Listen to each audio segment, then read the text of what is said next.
Hello. I spaced out. That's what 4 hours of sleep is gonna do to you. Yeah, I guess Coconut Mall fits the summer music mix. I picked like Beachside Holiday Nintendo mix. Coconut Mall works. It just was not the first thing coming to mind. Give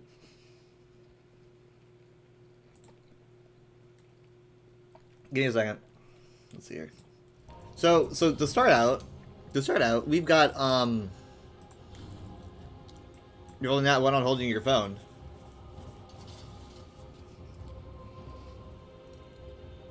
I remember once I think the first time I ever cracked my phone screen was not this phone. I think it was the phone before my last phone. But I remember I was serving up ice cream, and so my hands were all cold, and um, they were like condensation was all over them, so they were slippery. And so I reach on the counter to get my phone, and obviously it slips right out of my hand and hits the floor. And at that point, I didn't have a job. I didn't have any money. I couldn't afford a new screen, and I just dropped to my knees. I just dropped to my knees and just I was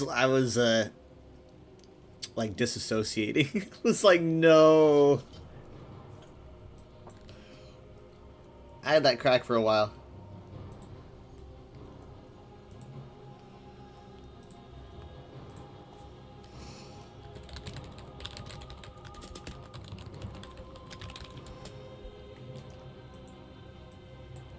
So yeah. First things first. We have a new background.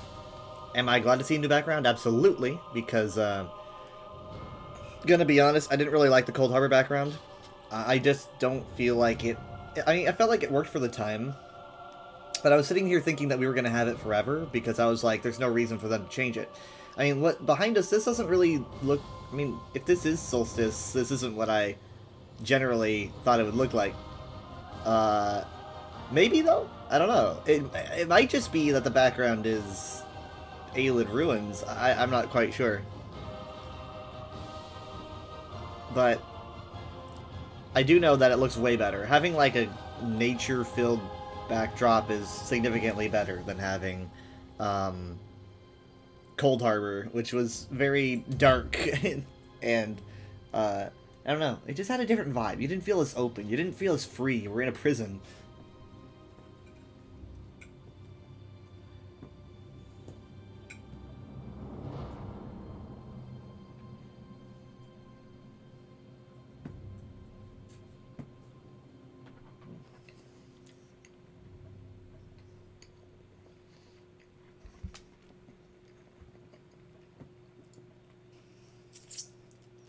Okay, so a couple things. They've gotten rid of the I think they got rid of the vignette or whatever that's called. Did they do that?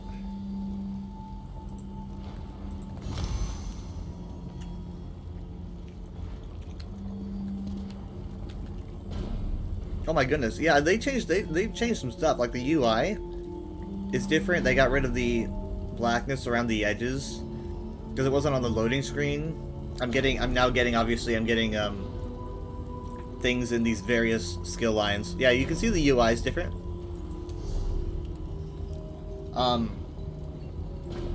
Skill line storm calling, dark magic, daedric summoning. I don't quite. I mean, these are the three that I already had.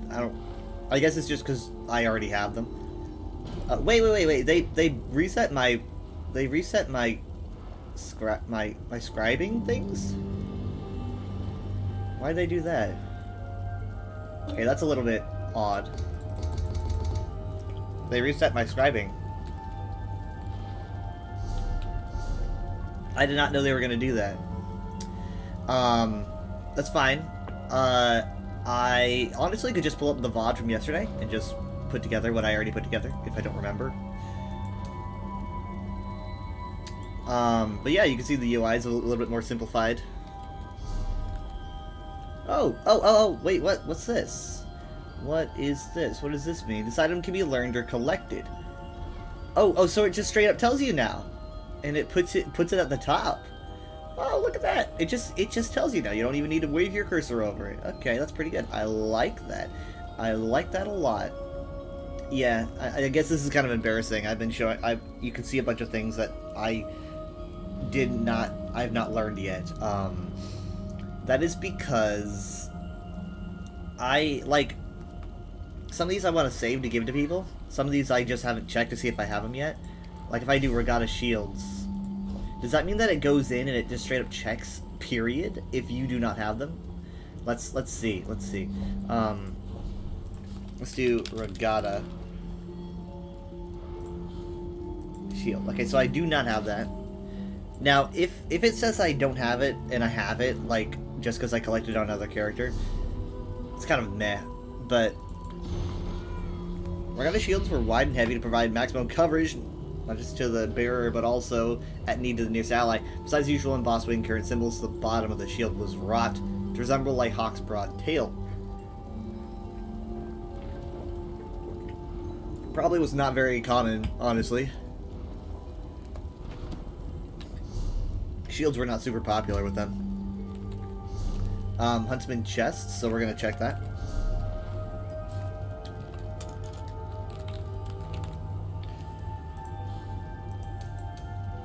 Okay, so I really don't have that.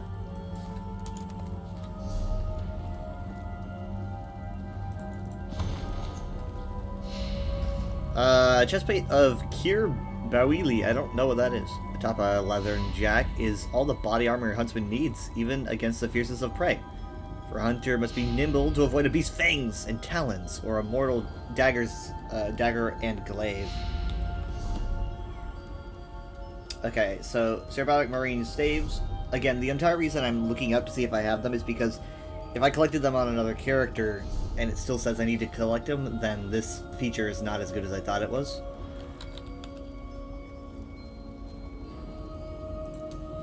Okay, wait, what am I looking at?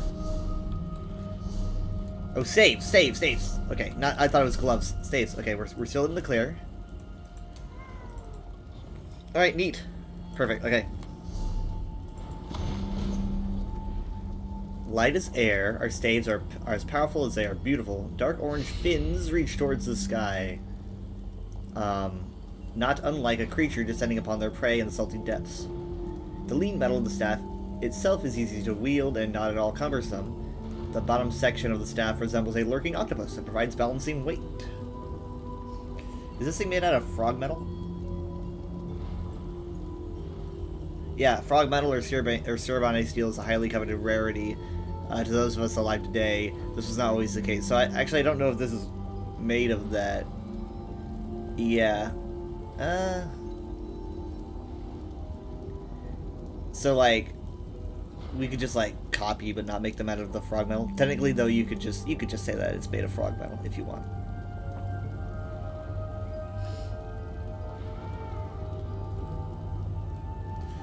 But apparently it's rare. Firesong chests, we're gonna check again.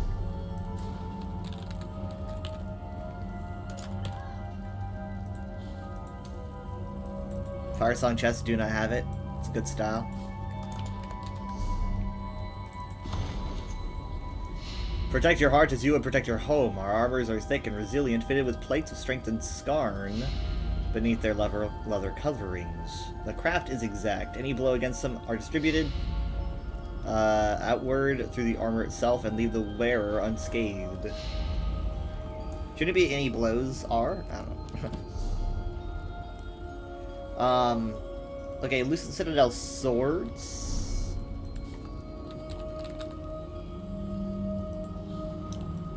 Yeah, I am missing the swords. Also a good style. Sword.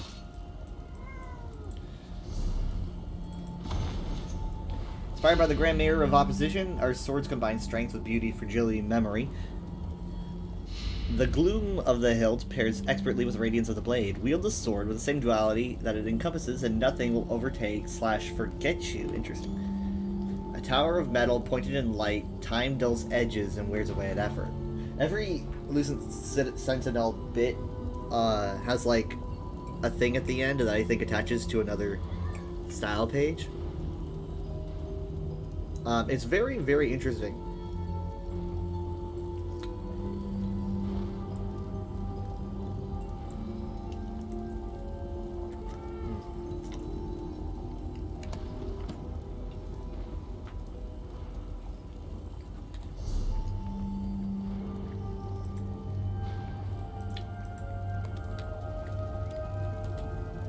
Okay.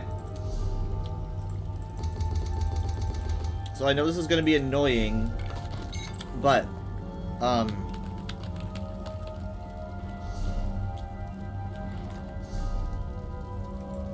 want to rush my endeavors first. We're going to be doing these 3. So 10 containers is going to be easy. For that, I always go to the same place that I've always gone. That's going to be this tomb outside of Saint Denis, which is where you go during the Morrowind quest.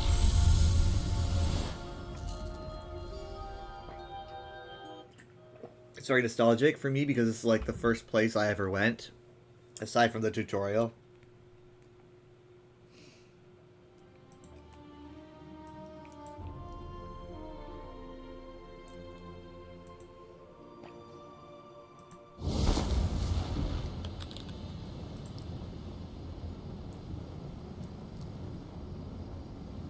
Apparently there's drops active. What is that? Give me the details. It says there are drops for ESO. You can get the Nibbity's Pony Pet. I think I already have that, though. You get Scroll, Skill Respect Scroll, and a Crown Crate. Ouroboros, obviously.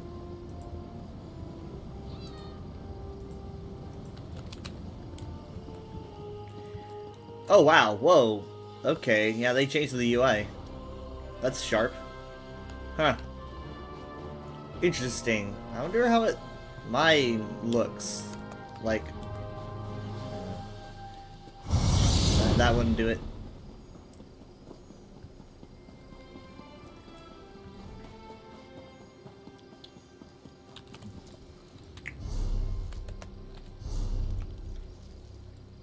I mean, this is a scribed ability, and I kept that. Interesting.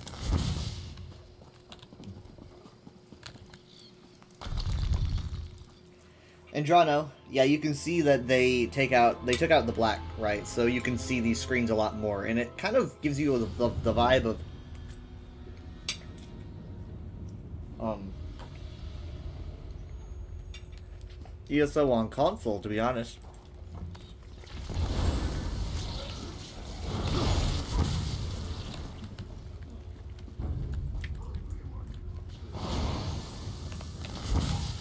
I'm pretty powerless against these enemies because they really took out my main damage ability.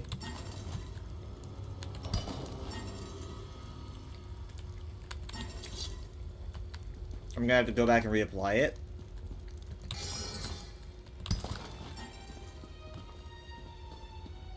Whoa, wait, I just got a cool furnishing.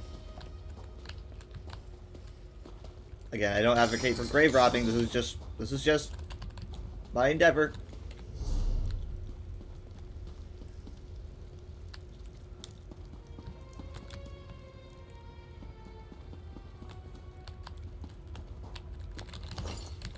Okay. That'll do it.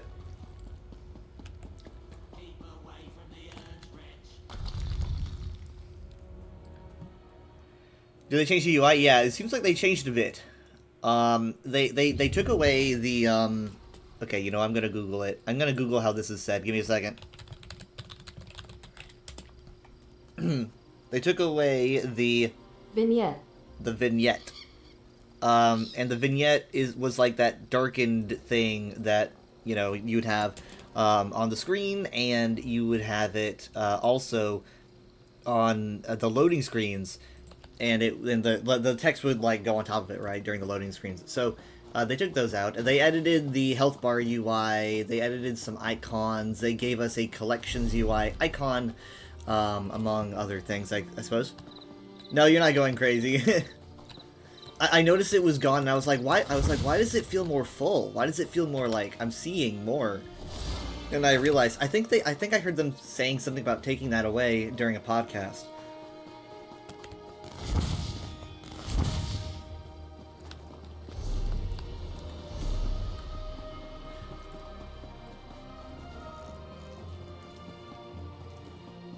But yeah, you can also see, look, my stamina meter is different. Wow, they did change that, didn't they?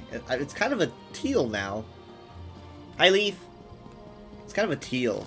Magicka still looks good, though. Magicka definitely looks like a very different bluish than Stamina, so that's good, at least. I'm gonna assume that health probably looks the same as the color that I'm seeing for the enemies. Okay, second endeavor is gonna be jewelry crafting, and then we're gonna do giants. I play into subclass. I don't know. I see myself probably delving a little bit into Templar for clouds, maybe doing some Templar stuff. Aside from that, I'm not really sure.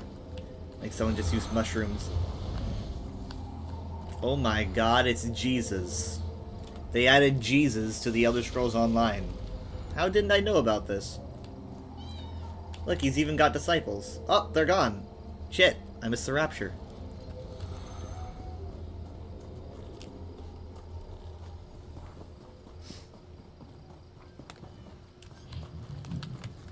Alright, what was it? 3 items or 4 items? 4 items. So yeah, I haven't done any of the new content yet. I just got on. I'm basically just doing my endeavors first, and then I'm gonna be going in. Now, I'm not gonna be starting main quest. I'm not gonna be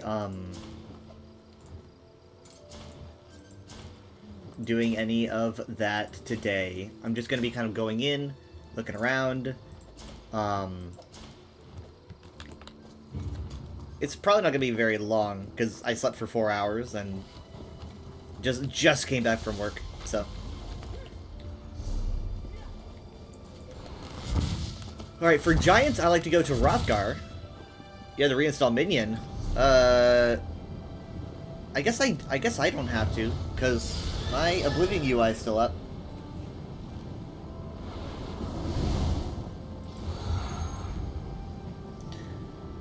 Okay. You saw Dracula yesterday in ESO? What if someone made a Dracula character and they just didn't make him a vampire? It's like, you had one job.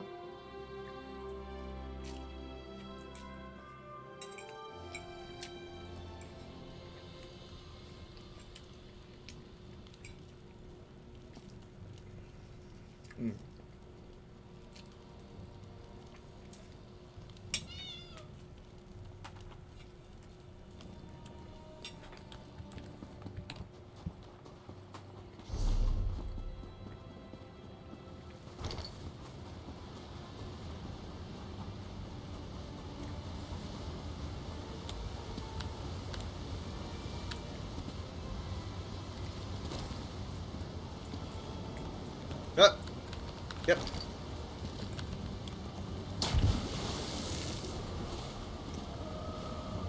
Okay, so what I'm gonna do here is I'm not gonna go for the boss. My goodness. It looks so bright, doesn't it? It's so bright. Like, it feels more intimidating. How do you guys feel about that?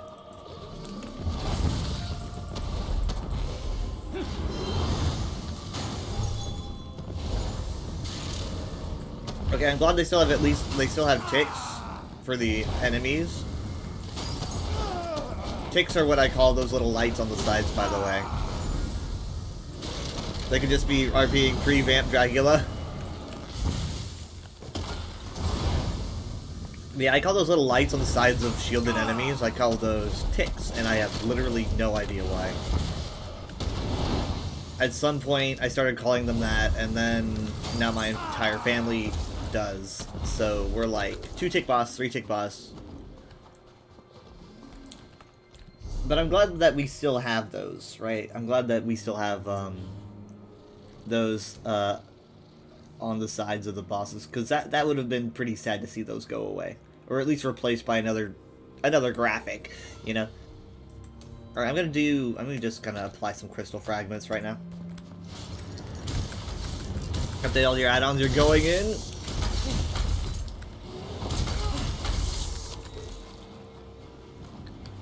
I like to think that, you know, I like to think that Cloud's just heard about Solstice and like what was there, and he just immediately put on his Argonian outfit and was like, "There's Argonians there. I'm gonna go."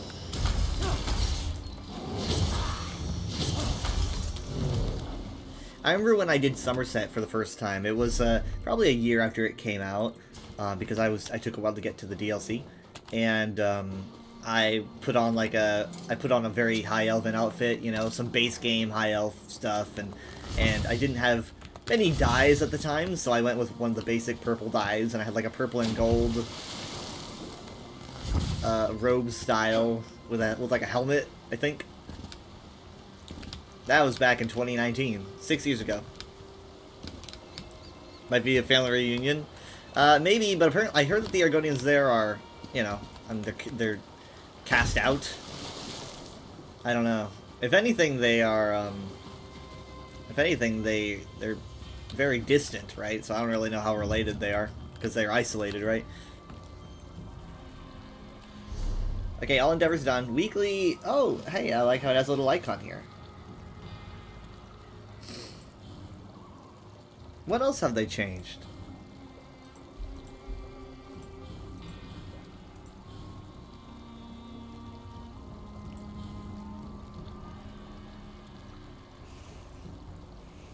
Would Argonians even do family reunions? Yeah, I think that some would. But I mean, like, a lot of Argonians, it's kind of hard because a lot of Argonians get mated off to other tribes, right? And then it's like, does that tribe, I guess, like, do they allow them to return for a family reunion or what? Like, I don't know how that works. It's probably depends. It's probably all depending on the different tribes. You fixed your faulty key issue. Nice.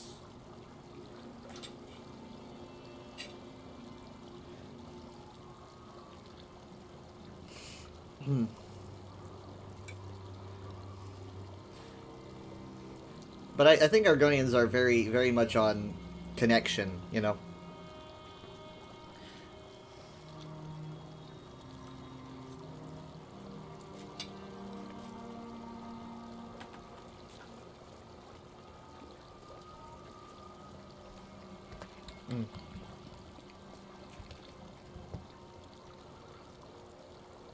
Okay, really quick.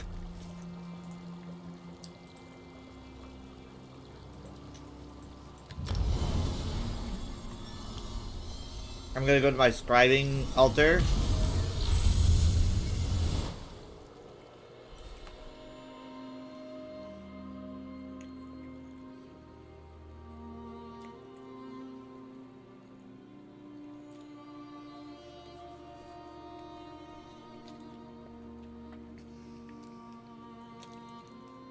No, don't spoil it. I don't see how the map works yet. Don't spoil it, please.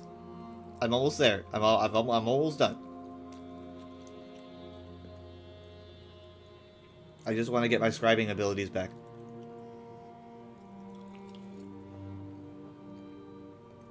I wonder what compelled them to get rid of the vignette. I think it's a good idea, but I wonder what gave them that idea. Alright, I'm going to be going to my scribing altar that Cammy so kindly got for me, and I have it in my house now. So I can just go to my library in my own time, don't have to worry about anyone else taking up the line to the scribing altar. Okay, here's what I want to do. I want to do an Oofsild, a magic damage Oofsild with fries. No. Yeah, Lingering Torment. And,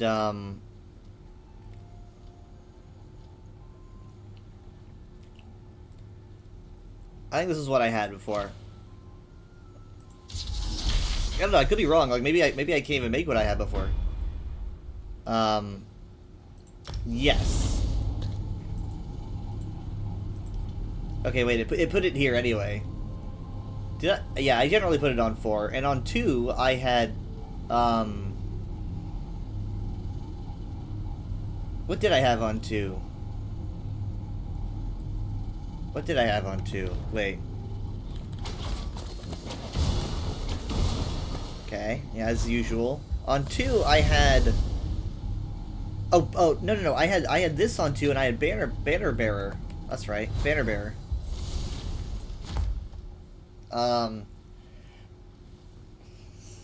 This one I might want to reassess. So, I might want to increase magical damage done. This would be really, really good to pair with my Usild, right? Because I'm already doing magic damage and also lingering magic damage as a DOT.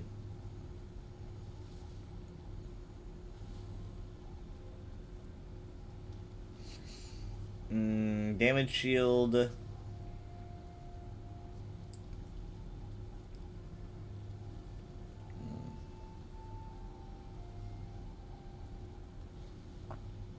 can just do Sage's Remedy.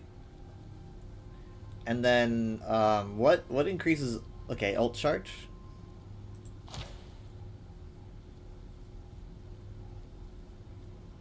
Okay. So, increases magical damage, ult charge, and does some healing. That's good. Confirm. Alright. You just got a Water Dragon Cologne ad for tuning in.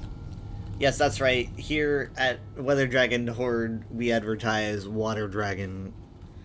And the next time we're going to be advertising Fire Dragon and Gravity Dragon, Air Dragon, and then in the late hours, Bad Dragon.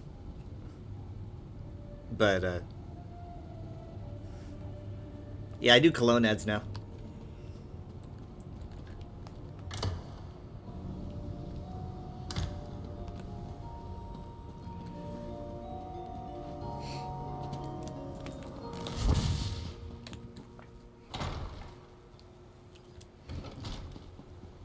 Alright, so that's all done. In fact, it's probably been improved. It's blue now! Okay, that's good. That's different. I like this better, and that's probably because of the Magicka. So now, this will do more Magicka damage. This is probably way better than what I had before. You just choked on air. Alright, so, let's, God, how do I go about this? Can you take a boat there? So let's put it on the map. So we've got this island here, Solstice. I do see a whole thing. Okay. But before I really look at the map, I'm going to see if I can find a way to Solstice via a boat. I'm looking for a boat that goes to Sunport. Maybe this boat swaying at the dock would. I highly doubt anyone here used a boat, but I like to do that. I try to take boats and stuff. I try not to way shrine. I try to walk into zones. I try to do like an RP way of getting in. What's on the agenda? New stuff. I'm about to enter the new zone. I just gotta figure out how to get there without using a way shrine. Immersive boat ride. Yeah, it's gonna be a loading screen just like anything else, but... Okay. Daggerfall, Daven's Watch, Murkmire, Gold Coast, Canarthy's Roost. So, there's a boatswain. That boatswain could go anywhere. Let's try, yeah, I mean, like, let's just try a boatswain. Let's go to Murkmire, because, like, that's kind of vague, boatswain. Fast travel is free when you use a way shrine in the world. What? Wait. What? I had no idea. 9,500 hours on this game. I'm kidding. I don't know why it's, I don't know why it's acting like I don't know that. I guess because it's saying you're gonna pay. You're gonna pay.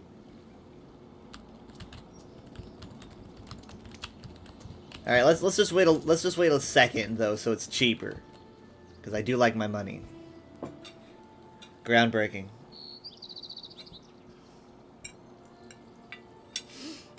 So, yeah, give me a bit. I'm just gonna wait for it to kind of get cheaper. Or I could just go to...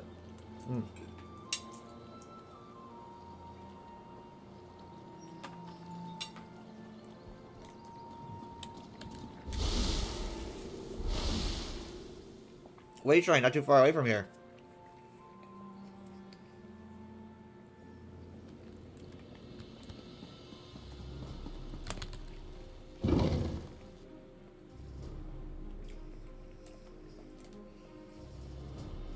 So,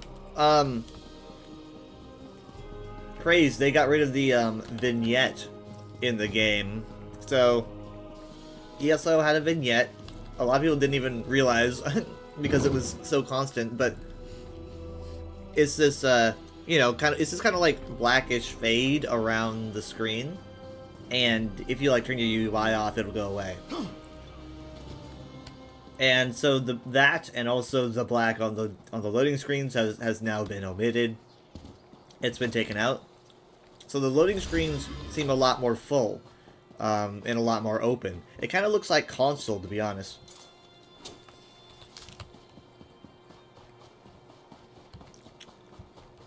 They got rid of the fade, but you can't tell. You didn't notice until I told you.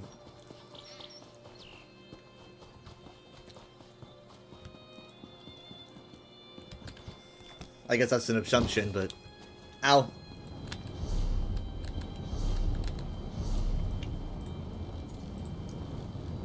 Alright. So here, look on the loading screen here. You see the Murkmire, there's no fade anywhere. It's just kind of just straight up a big flat image.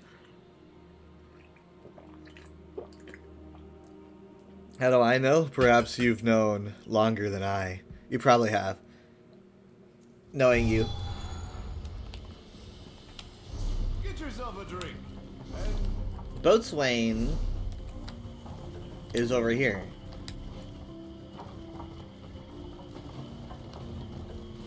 Did you hear about Dunlay's killer? Yep.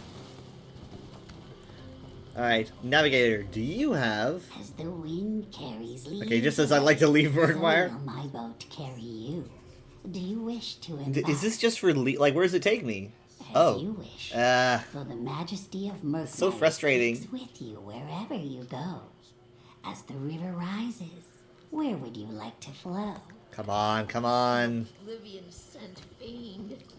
There's gotta be a way. There's gotta be a way. Or some sort of swamp tree monster. Why would such a beast skin its prey? I don't understand why there's someone here to send you to 3 different areas, but then there's also 3 boats to send you to those exact areas. How does that make any sense? Okay, you know what? I'm gonna go. You know what? I bet there's one in. I bet there's one in Daven's Watch, even though like it doesn't say.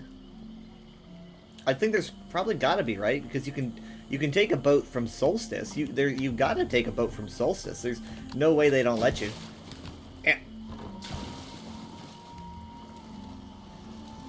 But I'm out of ideas if this doesn't work, so. I just think the best place to check is going to be Main City. You know, so in this case, I'm going to go to Daven's Watch. Technically, I guess lore-wise, I would go this way, and then up here, and then all the way around.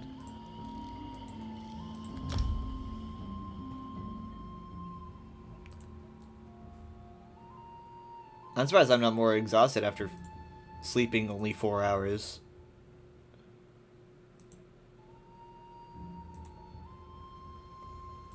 It's like, I worked twice as long as I slept. And it was significantly more exhausting. Alright.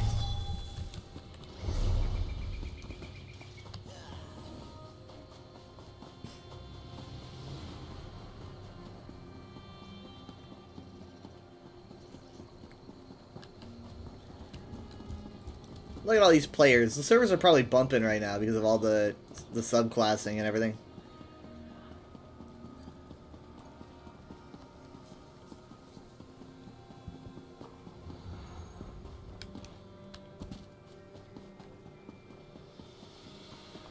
Alright. So. The server be booping. Put some clothes on, ma'am, please. What is it?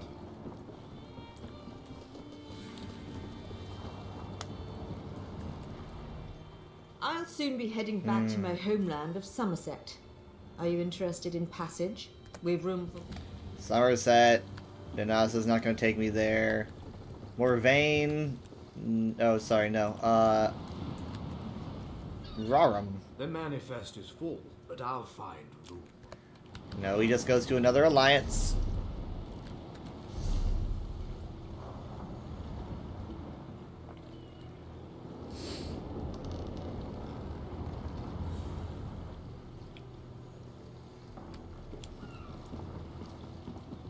So much to do.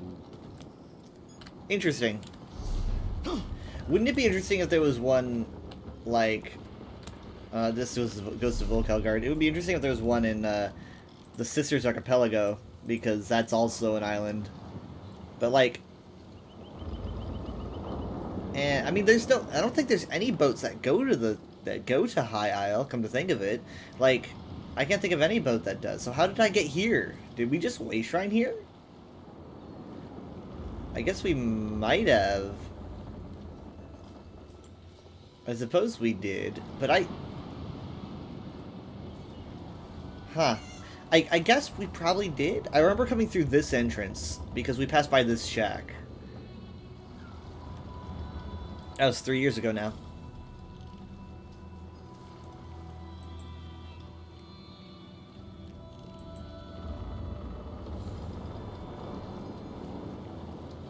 Try Solitude. Solitude to Solstice. Eldenroot, Mournhold, and Wayrest. That's what you get for Solitude.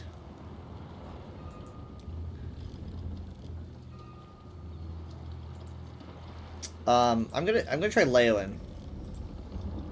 Leowen's got a lot going on. Murkmire, Southern Elsewhere.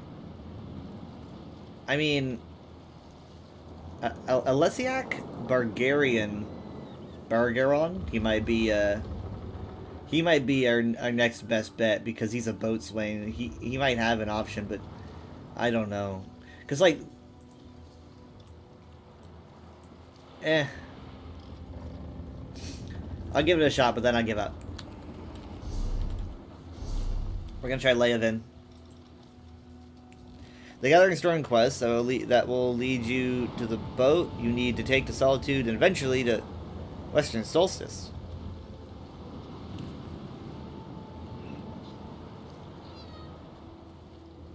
Okay,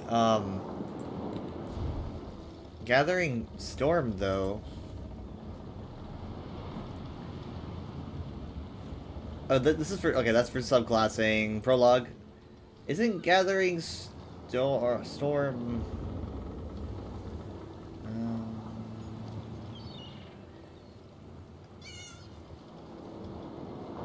Okay, where do you pick up this Gathering Storm quest?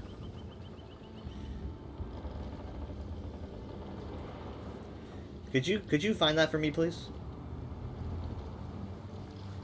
Because it's not in Prologue. It might be an NPC that's hanging around. Hello there. So you're telling me that I need to go to Western Skyrim in order to go to Western Solstice?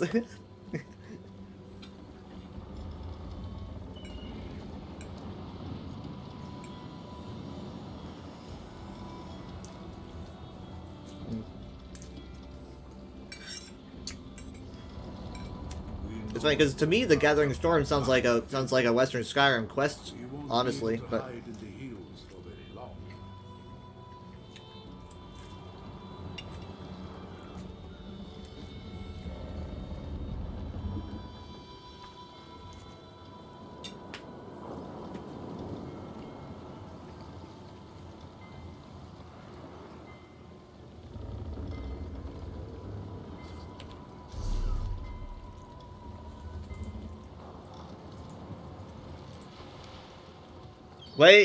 wait, hold on, wait.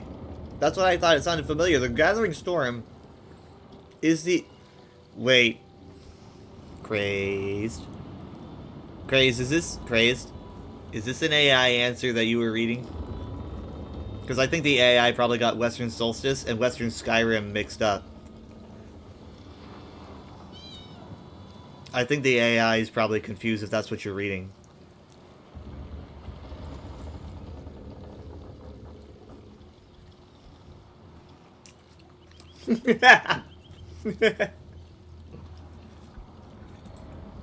Yeah, AI is not a, not much of a lore nerd. It's fine, it's fine, it's fine. I appreciate it. I was just thinking, that can't be a coincidence. There's no way it's a coincidence that I'm going from Western Skyrim to Western Solstice. Something's gotta be up.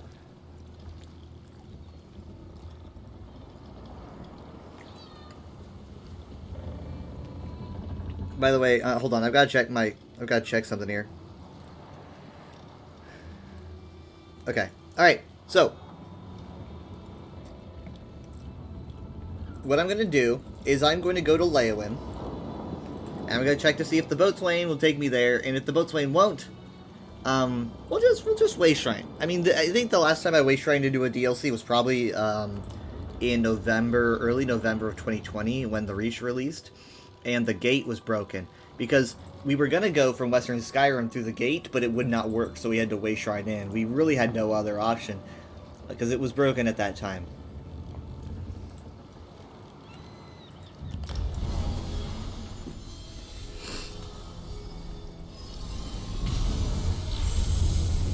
So here's how it's gonna go.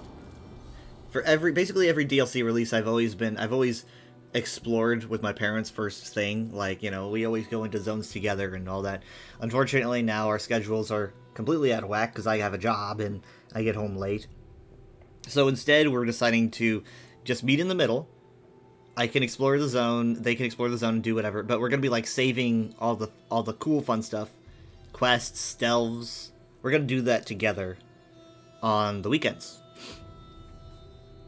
So we're just gonna kind of meet in the middle.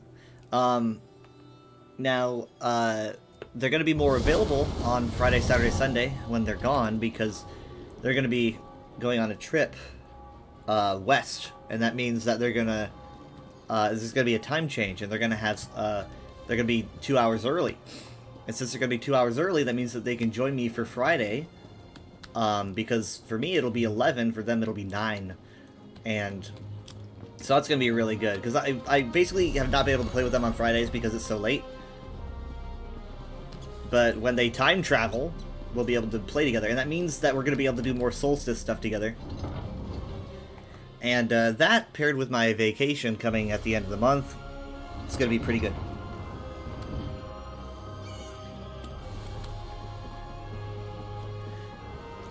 Okay, Boatswain. Where's Alessiak Bargeron? I'm pretty sure he hosted Tamriel's funniest videos. Here he is. Anxious to weigh anchor and Nope, find he just goes through those broken three. heart out on Hi, the open Darklight. sea? I know I am. Where to, my friend? No, I'm not wanting to find Solace. I'm wanting to find Solstice. Sorry, there was a miscommunication. Yeah, I understand.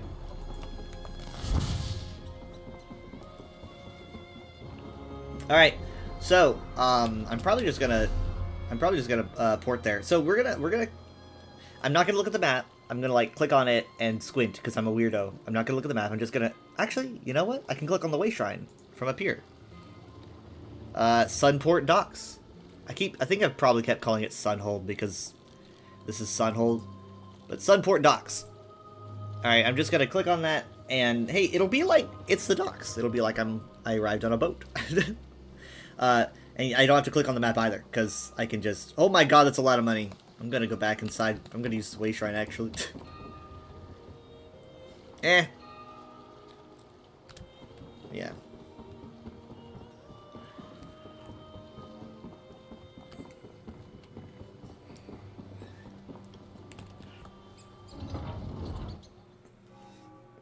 Okay, here goes.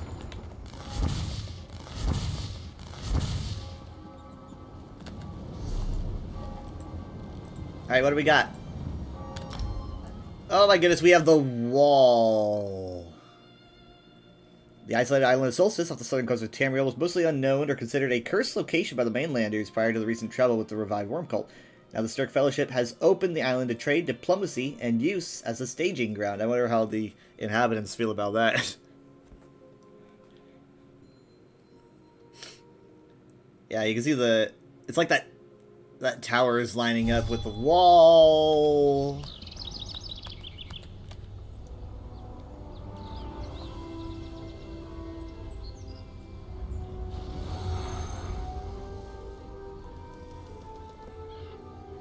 Wow. That's a sight. I mean, like, there's so much going on. Over here, Mainlander. I need to speak with you. Okay, so like I said, main quest and all that stuff. We're gonna be saving that for the weekends, so because then you can play together. But I can't. I'm gonna, discover stuff, explore. Maybe even, talk to some people. So, this thing that we're looking at right here is not the Aurora Borealis. It is the Writhing Wall, and the Writhing Wall is essentially like a giant fence put up by the Worm Cult, basically sealing off the other side of the island. So we only have one side. The Worm Cult's on the other side doing their Worm Culty things, but right now we only have this side. It works, I'm going to assume it works kind of like a ghost fence. Essentially, they take people's souls and they jam it into this thing and essentially use them as a way to keep us out. And it's pretty messed up, but that's the Worm Cult for you. So, at some point later on in the year, during quarter 3, which is going to be October, I don't quite know when the event happens, but it will be in quarter 3, we are going to have an event where we have to take down the wall. And we're all going to be fighting things, trying to take down this wall. And when we eventually do take it down, the next side of the island will be unlocked. So that's going to be something that, we're going to need all hands on deck for. Look at the colors! Okay. Oh, look at that. Ooh. It's kind of got more like a rugged vibe. It's almost like Somerset Aradon mixed.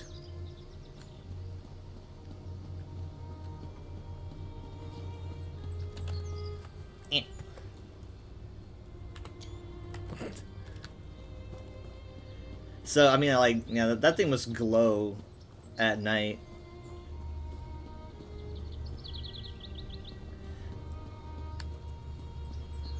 So this is Sunport. This is the main city.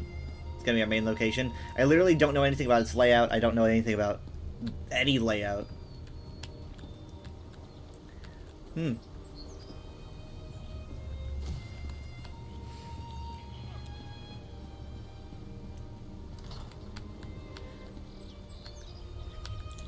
I think this door design's new. You kind of have your classic, like, winged look from Altmeri helmets, and kind of a star motif.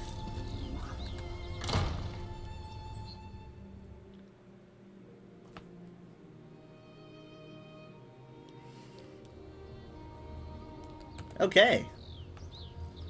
So, here's the thing about Sunport, is that it is actually built on top of ancient Argonian ruins, as you can see here. So you've got this mix of elven castles on top of Argonian stonework. And a lot of this Argonian stonework is actually new. We haven't seen it before. For example, you can see over there a skull motif that's used along the border. This is a new style. Honestly, much scarier.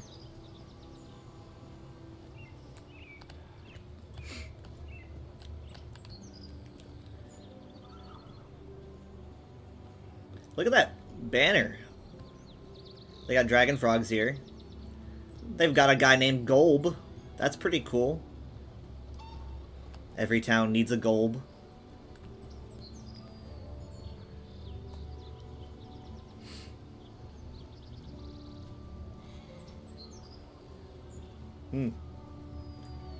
So here's the bank. The Bank of Sunport. Pretty basic name.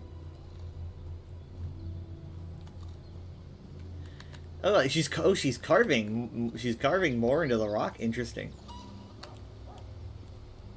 Interesting.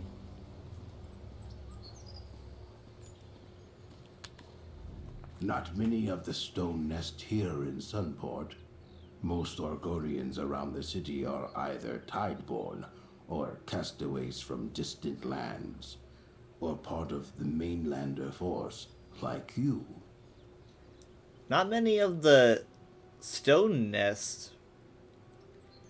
I mean, like, so most Argonians around the city are tideborn or castaways. So like this is the village that we heard about in the previews.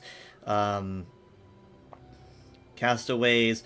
Now again, stone nest is a Zanmir, right? So that's like the big Zanmirs. Now he says not many of the stone nests here in Sunport. Does that mean that there's like still like Argonians that abide by that way of life? Or whatnot? I don't know. I miss my tribe. I have been stuck here since the Wall of Spirits materialized and cut the island in two. Oh. I hope my egg brothers and sisters are all right back in my village. That the worm cult has not harmed them.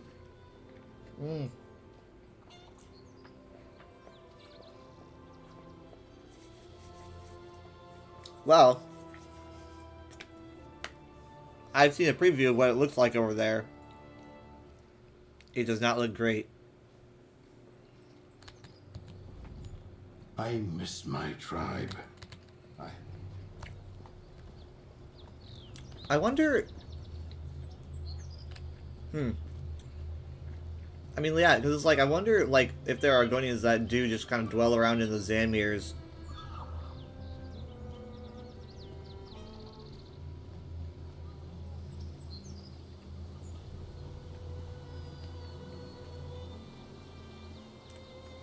The architecture is actually a lot less jarring than I assumed it was going to be. Because, like, I assumed it was just kind of be, like, Somerset stuff dropped into, like, a forest environment. But, like, these roofs, I think, are different. And the stonework is a lot more dulled. So that's not, like, a blinding white.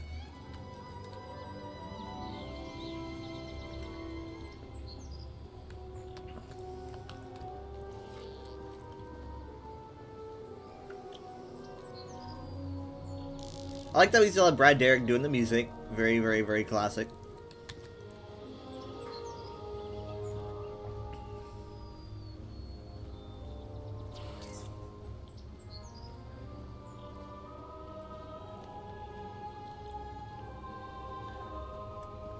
So, it's like, what, I mean, I need to find the history of this place, right? Because these are really old. Really old. I don't know how new this is. It's such a strange collection of different things, and I need to learn more about it. But I don't want to, like, rush learning more about it, right? I'm sure there's a Mages Guild here somewhere, right? Because, like, we literally brought the guilds here. So there's got to be a Mages Guild, and there's got to be books. Would it be hilarious if, like, Phrastus or Lady Cinnabar had already written a book about this place? Okay, so there's dailies, it looks like. I see adventurer seeking quests. That's good, that's good. At the moment, I'm kind of like just making sure that like we still have things, right? Because I'm like it's a different year. We've got things are changing, so I don't know what's staying the same. So we still got dailies. We still have way shrines.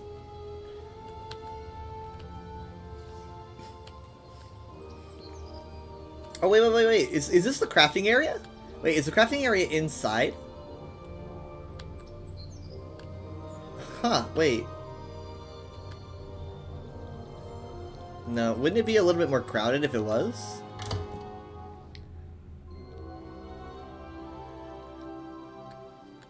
Oh, wait, okay. We've got crafting tables here. We've got clothier, woodworking. I guess this is the crafting area.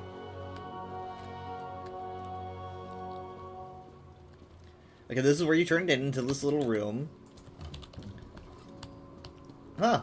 Okay, so it is all inside. So it's very much like High Isle, where you got like a cozy little area,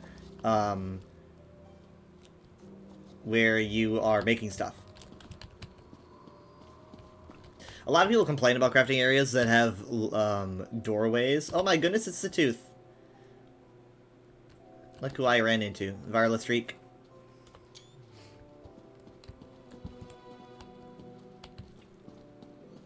Okay, you can pick up your dailies in here as well, so you don't have to pick them up and then walk inside. So your dailies can be picked up in here, done in here, and then you just leave.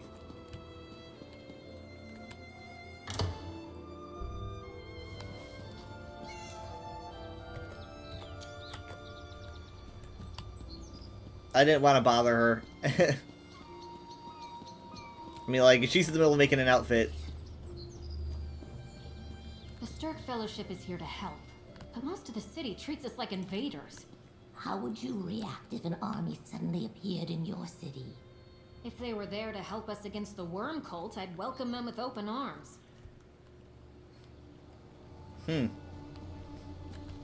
I love the outfits.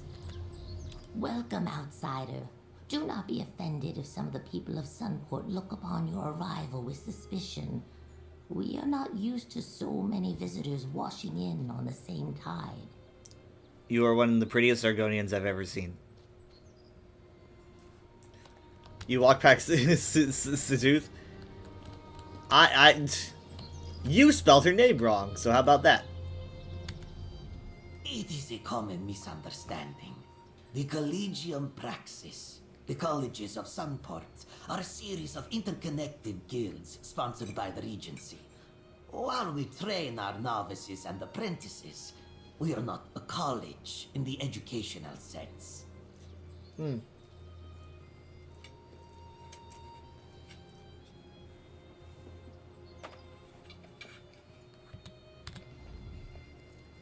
This one is a docent in the College of Gardens. Not only do we play a vital role in keeping the people of Sunport fed, we also help maintain the natural beauty of the island.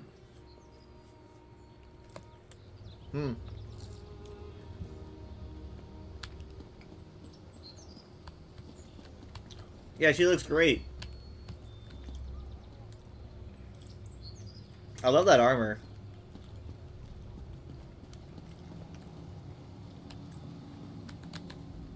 Oh, my hands always feel best when shaping wood rather than metal. I'm thankful I found a way to make a living at it here. Which reminds me, what perfectly crafted item can I sell you today? She's got the sales pitch. So I'm not talking to everyone because I don't want to, like, you know, run every... Again, I'm trying not to bleed everything dry. Look at this! Oh my goodness, check it out! Look, you go lower into these steps and, like, the Outlaws Refuge leads into an ancient, like, Zanmir.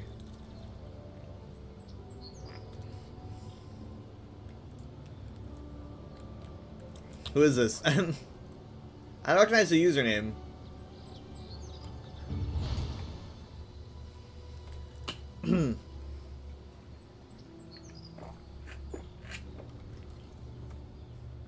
Are they not typing? Oh, they're pedaling. They missed. They're like, eh, I got you first.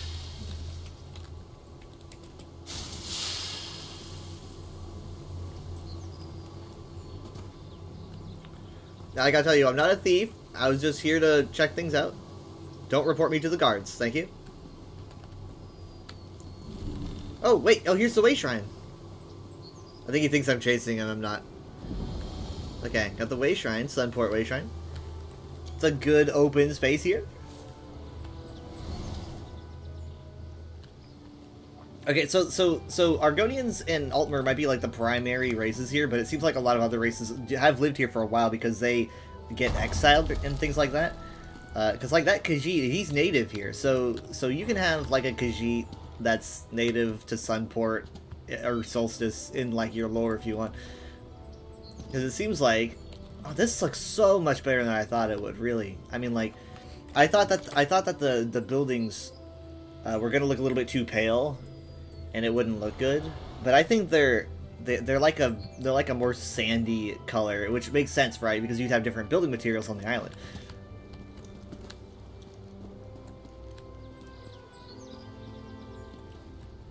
As far as I'm concerned, it's business as usual around here. Until those worm cultists break through the walls and attack the city, life goes on as it always does. That means I get up every morning and go to work, same as yesterday. Man, I know it sucks. I bet it'd be better if the worm cult broke through. Just because a load of new folks arrived on the island doesn't mean my life is suddenly different. Wake up, eat, work, sleep, repeat. If there are strange cultists about, it makes no difference to me. Well, he at least seems okay with that.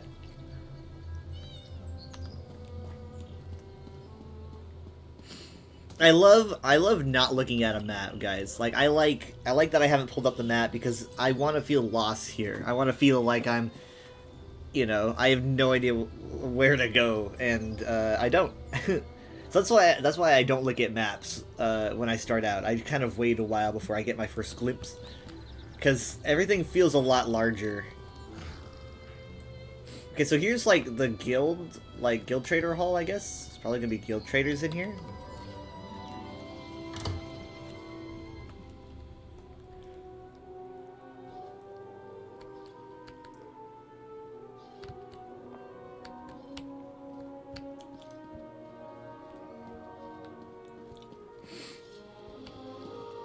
Yeah, here's a guild trader. I wonder who has the guild traders already. Arcane Coven, Guardians of Tamriel. They spelled Tamriel wrong. They should not be able to have that guild. They should be stripped of their title.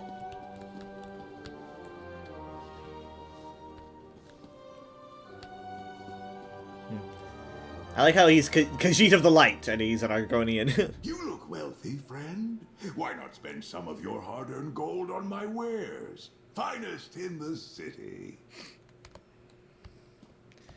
I mean, like, sometimes, like, you get good little bits of information and little tidbits of knowledge and references. I don't know why there's flame here, just tongues of flame. Yeah, if you talk to people, you can get some little bits of information that sometimes really sticks with me.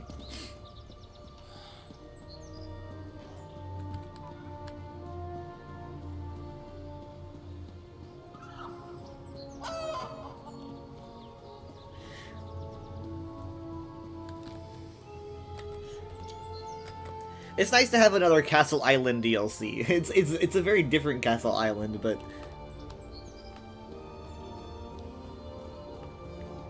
okay, the Sleepy Sloth Inn and Pub. 10 out of 10 name. The Sleepy Sloth.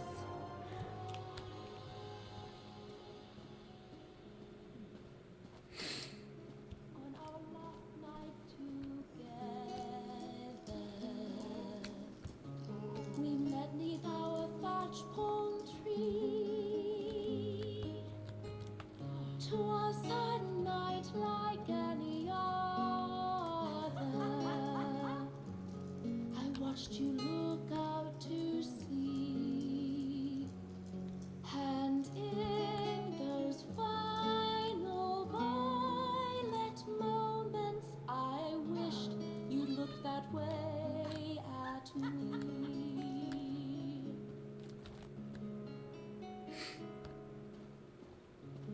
Today I We got good music already.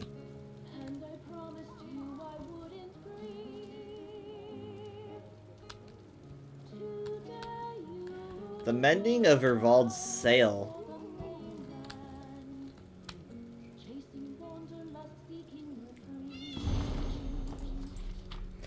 Originally a recitation designed to impress others with long swaths of memorization, this work of oration can be vastly different every time it is recalled. It begins the same with every iteration, but contestants must adapt to each additional stanza given by others in the contest. The longest game of Ervald's Sail lasted more than 3 weeks and kept the village of Carthwatch sane during the long dark of winter. This version has been recorded by Hogbold and is faithful to the game of Ervald's Sail as it occurred in Second Era 434 at a celebration in the newly established village of Shore's Stand on Solstice, so that must be where the Nords are. Audience participation lines are recorded in parentheticals. Okay, so...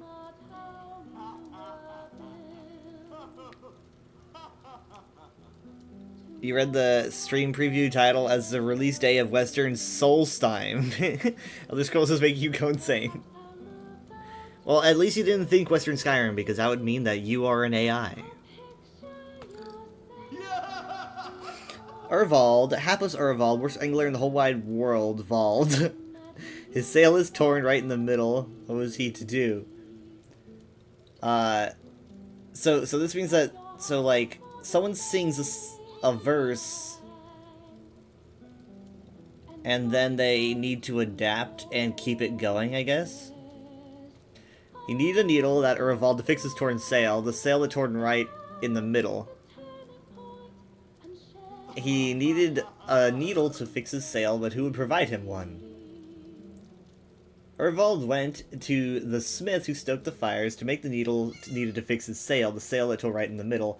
But the smith had no stone. Even with the fires stoked, there was no needle for Ervald to fix his sail. Ervald, hapless Ervald, worst angler in the whole wide world, Vald. Ervald sought a stone, but who would provide him one? So this is like, this is just gonna keep going back. I'm not gonna let you live that down. I'm sorry, it's not. I wasn't even thinking about you. I was just thinking about the search.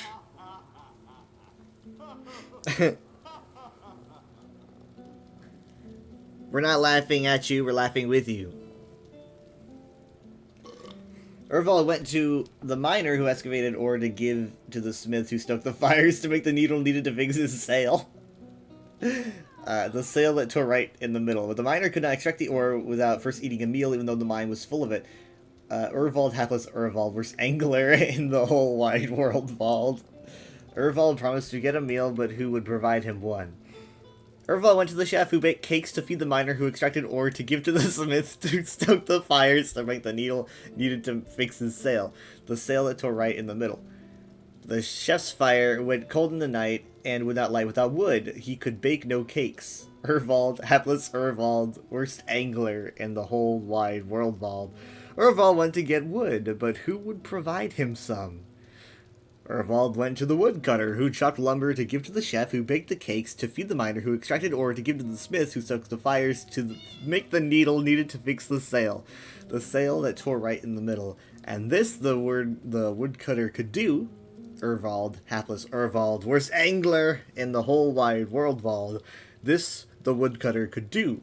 The woodcutter loaded lumber to take to the chef who baked the cakes to feed the miner who extracted ore to give to the smith who stoked the fires who made the needle Ervald needed to fix his sail. Ervald, hapless Ervald, worst angler in the this should be like whole wide world Vald, but it says worldwide world. Trust me, it's easy to make this kind of typo when you're like this like deep into it, right?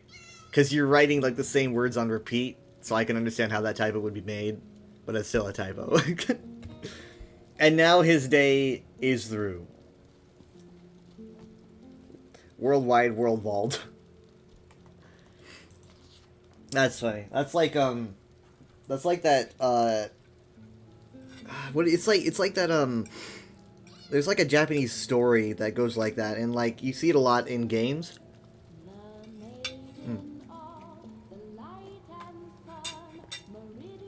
It's like a Japanese story about a guy who like needs to do a thing and then like the story just keeps getting layers. But I think in that case, it was probably more like he does a thing, and he gets a reward, and then he takes the reward to someone else who needs that thing. In this case, it just keeps going back. Like, I can imagine this going back as far as to, like, the creation of the universe, which would be hilarious.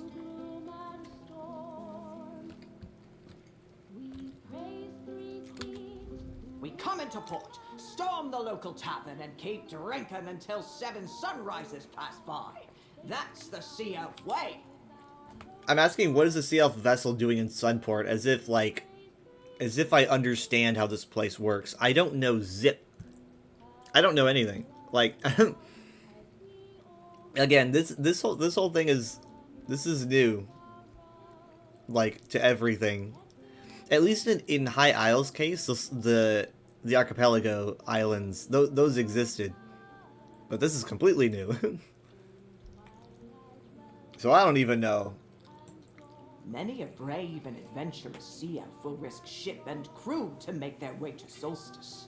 Trade is good, the weather's fair, It's and true. the people welcome us and show no fear. Can't say the same about the ports where you hail from. What? You don't know where I'm from.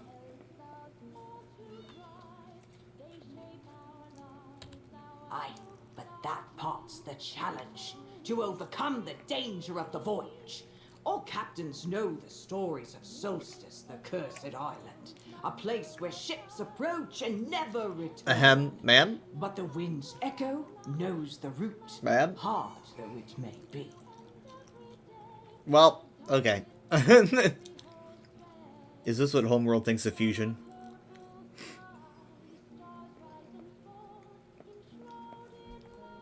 So apparently ships don't come back from this place, but they do now. I got a lot to unload here. From a time before history, we praise 3 queens who rule our lives, whose wisdom helps us all to thrive. They shape our lives, our hopes, our dreams, and so we praise 3 queens. 3 queens, huh? Interesting. That song's only, you know, only has meaning as long as they rule. I guess it could be historical.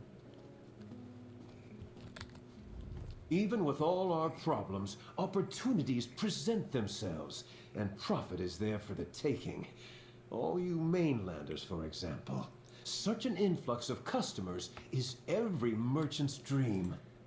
Yeah, I mean, you guys were probably fighting to get this place open for ages. Yeah, look, there's we got like a Malmer brewer here, it seems. All these adventurers from Tamriel. So many thirsty customers. What can I pour for you, friend? Always good to see some sea elves that aren't trying to kill us, you know. It's good to see them get that treatment. Leaps over whispers. We've got another whispers here. Leaps over whispers.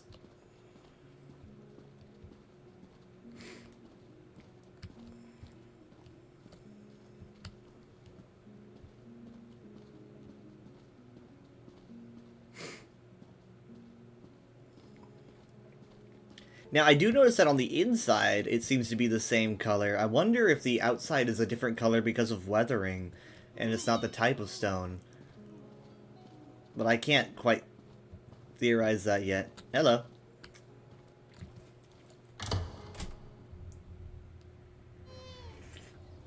It all looks pretty even, so I'm not sure. And also, I don't know how old this city is.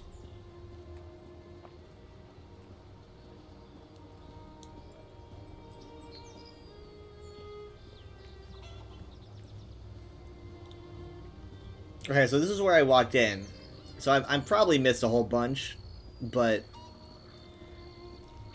we can at least say I walked my way around here.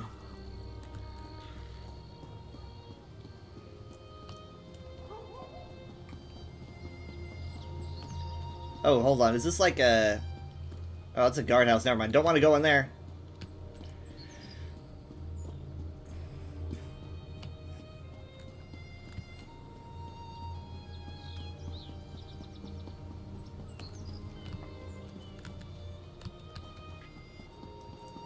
So, like, I wonder what this place was before.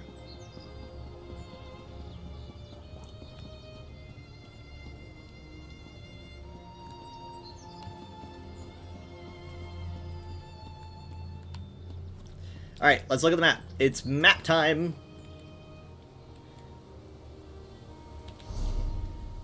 Okay, so here's where we, I don't actually think, yeah, I didn't go over here, so there's a whole section over here. It's kind of like another whole other half. I don't think I checked out. But, the Mage's Guild is here. It looks like the castle is here, maybe, like, this is where the queens are? I don't quite know who these 3 queens they discussed are, but could it be that maybe there's with, like, a Nord and an Altmer and an Argonian? I don't know. But here's the Mage's Guild and the Fighters Guild over here on this section. Which makes sense, because they probably would be like, we don't have room over here. So, let's see here. So, like, we have a way shrine here. The bank is here. Can you go from the way shrine to the bank? Like, because I want to see how, like, close things are to each other. Most of the city treats us like invaders. How would you react if an army suddenly appeared in your city? If they were there to help us against the worm cult, I'd welcome them with open arms. Okay, so here's the way shrine. What do we got here? Can we get to the bank? No, I don't think we can. So you'd have to go all the way around to get to the bank.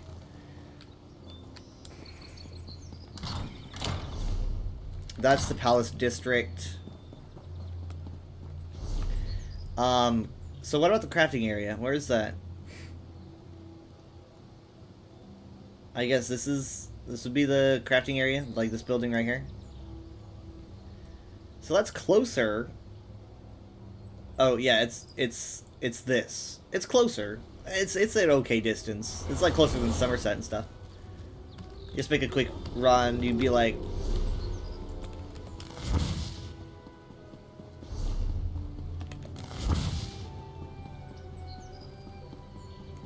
that's not bad. I mean, granted, I do have lightning dash, but whatever. I hear those worm cultists are causing trouble outside the city. Surprised her. But we're safe here inside Sunport's walls. The Regent won't let anything bad happen here. Hmm.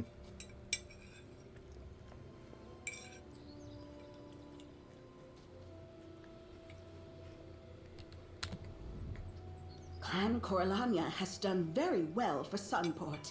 The Regent will protect us from these cultists. I have faith in her. Okay, so there's a reference to one of the rulers.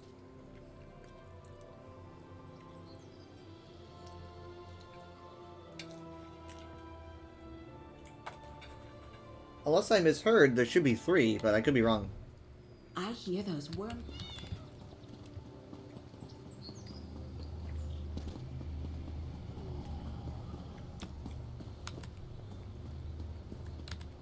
I'm here with the Mages Guild. Whoa! I've been going through the texts here, and what an outfit! the tomes not available on the mainland, like this one. I do hope they don't mind me borrowing. Can I see it? She's got like, that looks like some kind of purple Sheogorath tome or totem or something. That's what it looks like to me. That's very interesting. I mean, like, look, she's clearly got like a Hermaeus Mora belt. I don't really know about the beetle-looking thing with the wings. I don't really know about that, but it looks like, I mean, that definitely looks like some kind of Sheogorath totem. What does she have on the side? Yep. I don't know. It looked like it had like Nordic horns on it.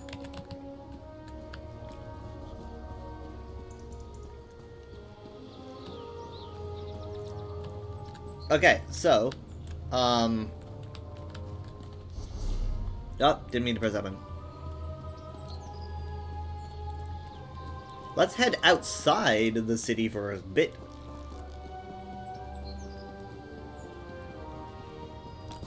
What a view. What a view. Look at the lighting. It's just nuts. look at the purple of the banner and the bright magenta of the flowers.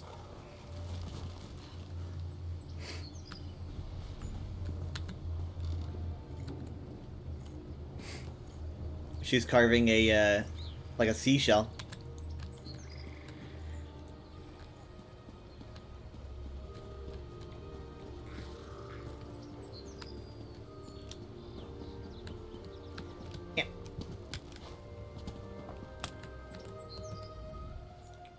People watching. It's a hobby of mine. Nothing quite so fine as enjoying a quiet lunch and watching the world wander by. I like to people watch in Evermore sometimes when people are role-playing. I like to eat my lunch out here, watching people come and go from the cathedral. Lots of new faces too, mainlanders. Regent says they're here to help. I guess we'll see. I mean, I'm one of them.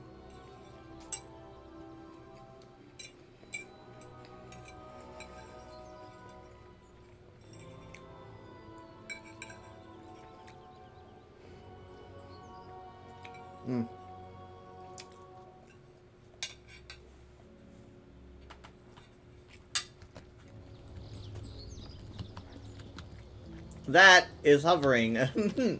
Oh wait, no it's not. Never mind. It's got a pole.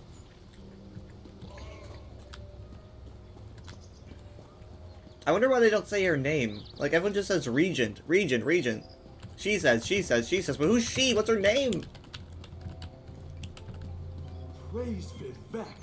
You were there to stop Alexandra Cannell from capturing the Coral Heart.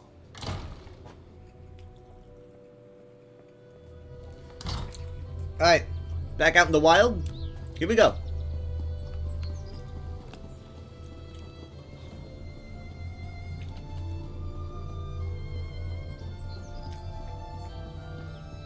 Now, I'm not gonna be, like, exploring everything. I'm just gonna look around a little bit. I've been out here for, like, 3 seconds and I ran into a behemoth already. I can see him there. I can see him in the tree. Is he brightly colored so that we can know to avoid him? Because, oh my god, look at him there. Oh my god, he's just watching. He's just watching me. Hi, man. What's up?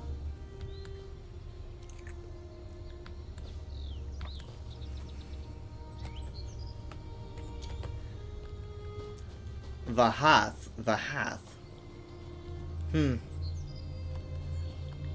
I love the color. You keep rocking that, man.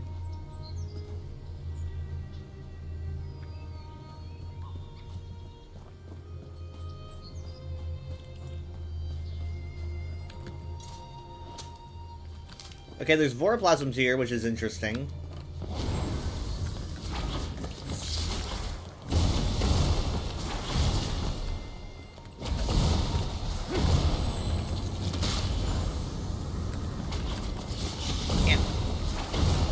Probably should have used my banner for this, but...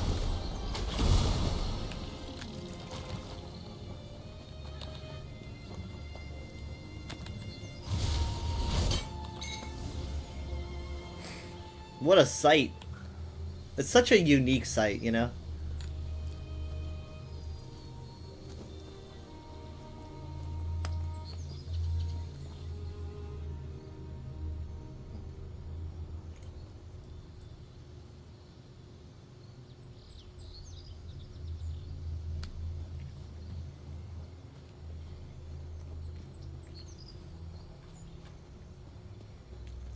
Now, I like they released this, you know, when summer starts. So, like, you get this summer tropical island vibe, and then by the time that the next half drops, which looks, we don't really know, but it looks like it's going to be very dark and cold and unrelenting. That's going to be, you know, when it's winter. Ah. Why'd I get a message? Oh, no, it's okay. Something happened here. Worm cultist.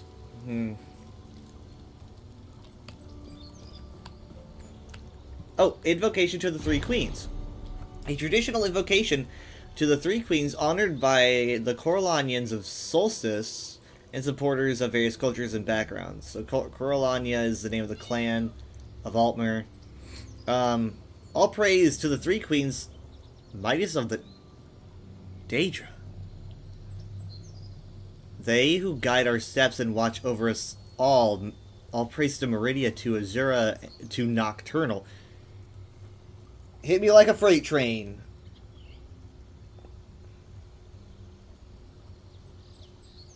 What?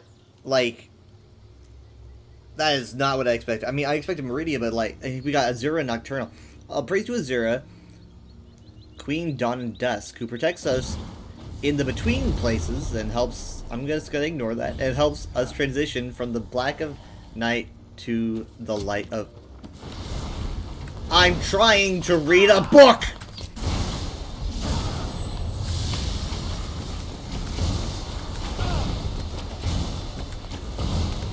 You will never regret anything more.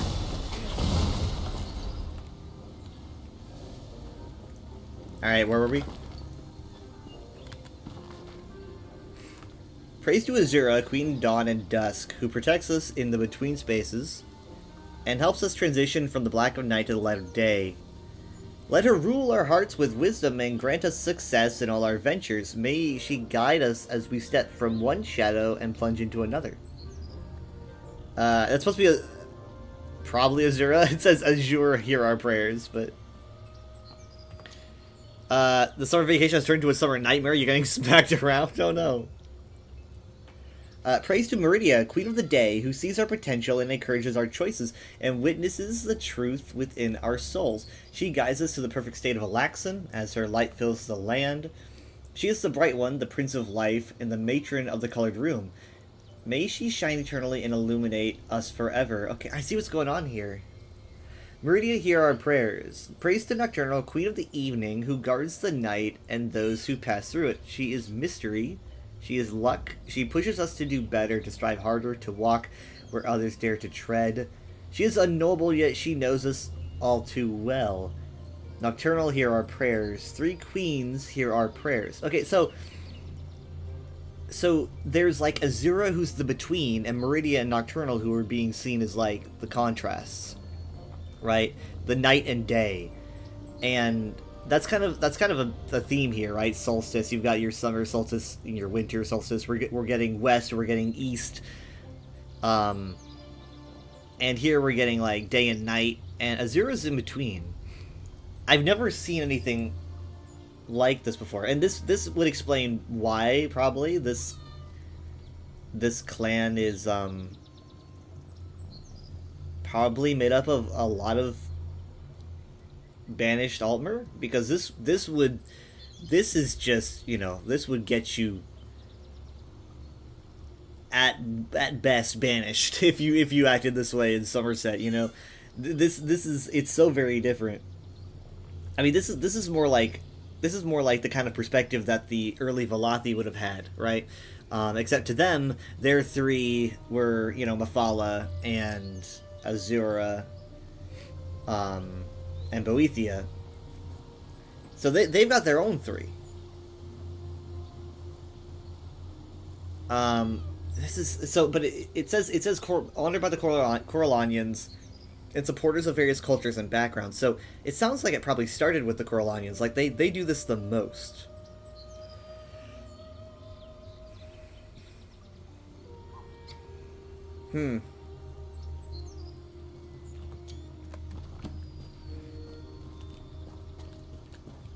Oh my god. It's a spood. It's a spood. Also, the music is very unique. Ah, crap. I gotta turn out the music. It's very unique. I was really hoping that Brad Derrick was gonna bring, like, a bit more of a different vibe to this, and it sounds like he did. I'm noticing more bassoons, which I like. We got a Mire Gaunt.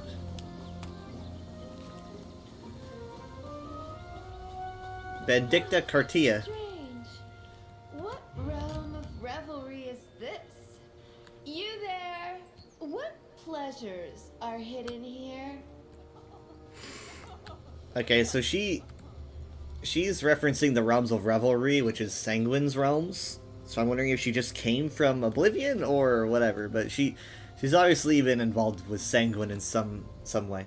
I command you to tell me all about this realm's hidden pleasures. I desire to experience the many wonders of Sanguine's realms of revelry, and I will not take no for an answer. Surely there is wine to be drunk, a feast to be, feasted. Ah, a test, of course. The realms of revelry are the myriad pocket planes created by our Lord Sanguine, each more debaucherous than the last. So again I ask, you fiendish imp. Imp? What pleasures does this realm offer me? This is kind of fun. This isn't Revelry, this is Nirn on the island of Solstice.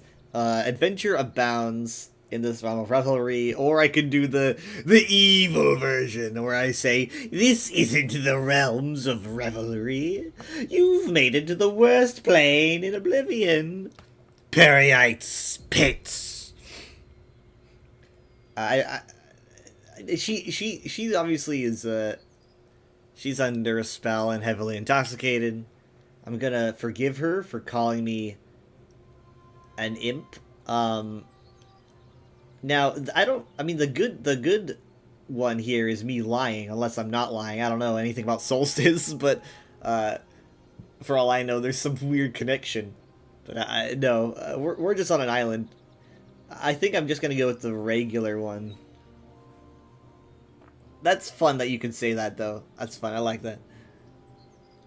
But, you know, too nice. What? Did my Lord Sanguine mistakenly kick me out? Oh, you got kicked from the group, girl. Surely I offered good company and jokes aplenty. Unless...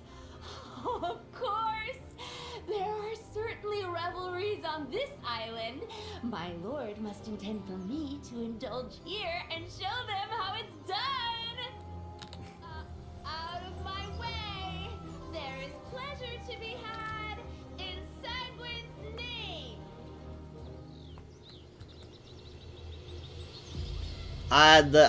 The city is... Okay, well, you know what? That's fair. That's fair. As long as she didn't get, like, picked off on the way out. I was so ready for her to get picked off. I was like, please don't.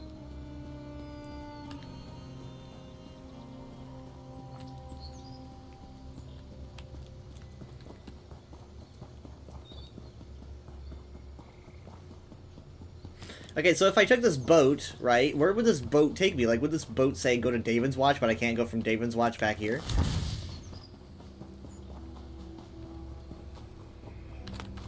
What's that icon by your name, Darklight? I see this little... it says, share the love. Ugh.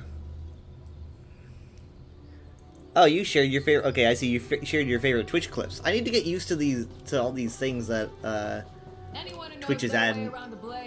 Best come talk to me. The Sargonian's pretty cool. Scales of Shark.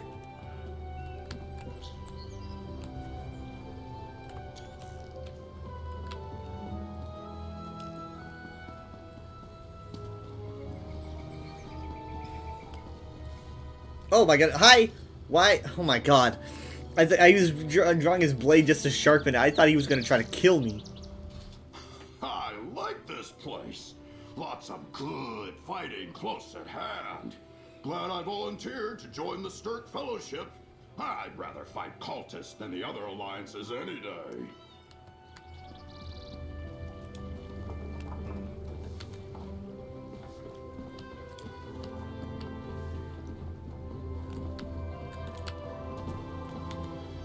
I wonder how fast we could prepare the ship for another voyage. With all the mainland soldiers and the dark cultists, Solstice isn't the safe haven it once was. We usually make port here on our way to distant lands. But now I'm not sure that was the wisest choice. I hear that the island is overrun with Tamrielic soldiers and dark cultists. Neither of which is good for my business. Distant lands? What kind of distant lands are we talking?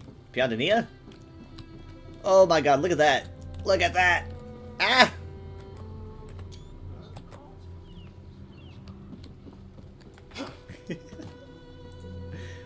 I just heard a guy down there. It was very, very faint, but I heard a guy go, "Worm cult? Sounds creepy." It's true. They also kind of sound pathetic. I mean, who wants to be called the worm cult? You're not even anything like spooky. You're not the ghost cult. Worms.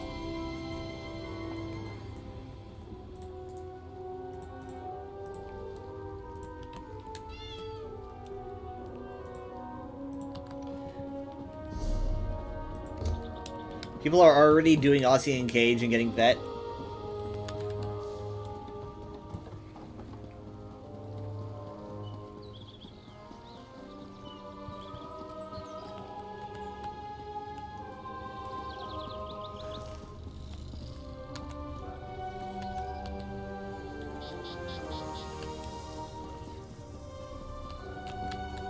Ew.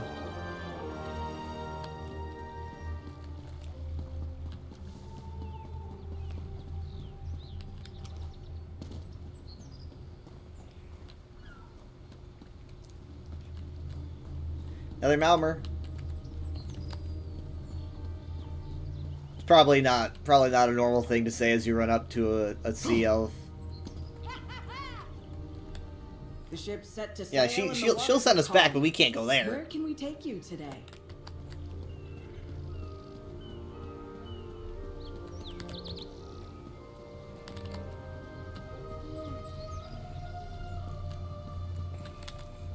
This one has a little ship. A boat, really. But the copy plans on acquiring a bigger ship. Soon. When no one is looking. This one likes to watch the ships sail in and out of the harbor. Especially the ones filled with cargo. You never know when an opportunity for profit will present itself.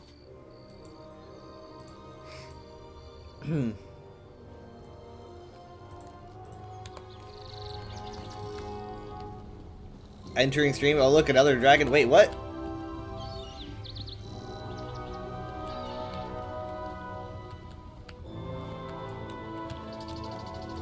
What do you mean another?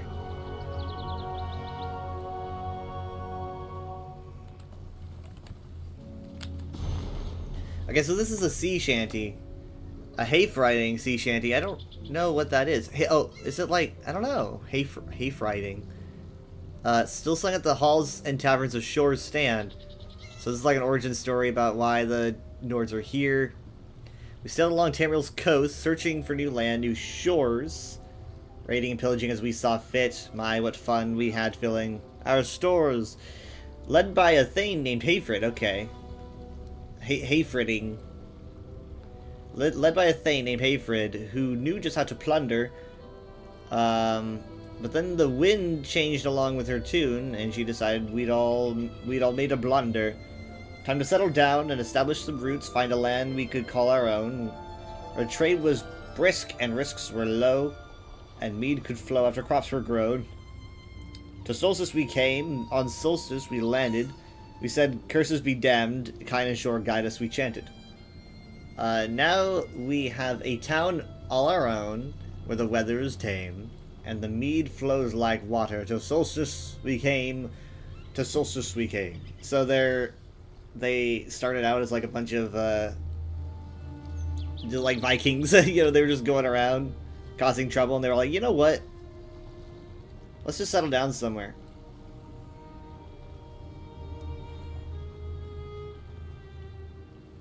I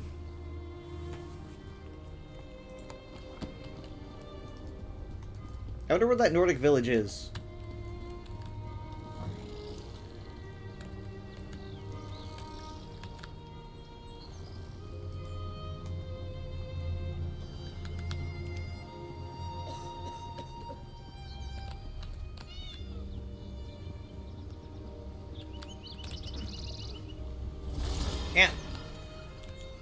Well, I'm glad I still have runestones here.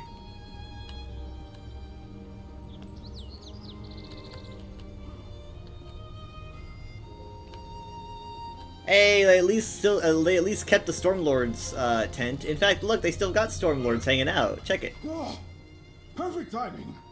I absolutely needed a break. By the time I pay off the bet I lost, I'll either have the strongest arm in Solstice or no arm at all.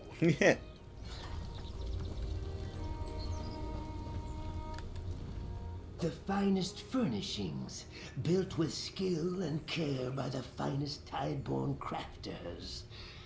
Take a look and tell me you do not agree. Why would he want me to tell him that? A good, solid, dependable mount. That's all you really need. They have one of those fancy Oh, guars back see there. what this one has in her stable. All mounts are wonderful creatures with a singular purpose. To get you from here to there as quickly as possible. Nazaba's mount especially so. Look, they've got the really fancy guar. This guy named Rosy Sweetbile. Fireshine. Banana. I don't know why. And Butter Paws. Banana. It's the last thing I would have guessed. Banana.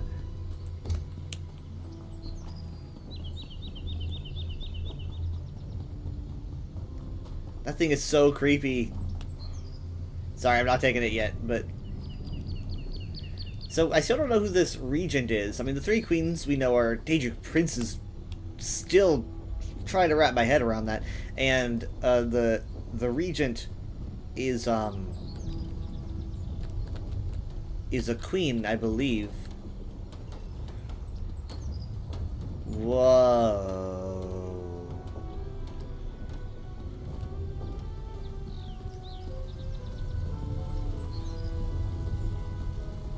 I wouldn't be anywhere near this thing. I would not be anywhere near this thing. That being said, I'm gonna get near this thing. Oh, it's so dark at the bottom. It's so creepy. Oh my god, I can see the souls. I can see their faces. Oh, I regret this.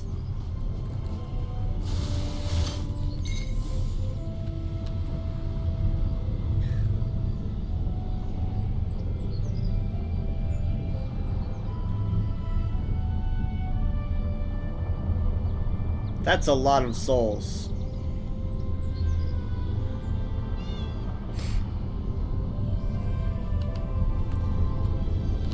It's like some Smash Ultimate stuff. So these huge pillars are generators. I definitely think if I get too close, it's gonna hurt. So, yeah.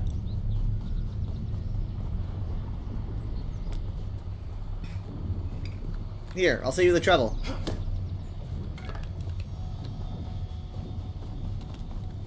Sir, I've played enough Minecraft to know that you can't use an axe on rock. Oh wait, that's not rock. That's a big ass stump. Look at that. Oh wow, that's actually pretty big.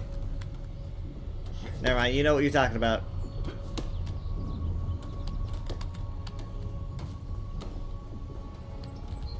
Yeah, like they're just leaving big saws around.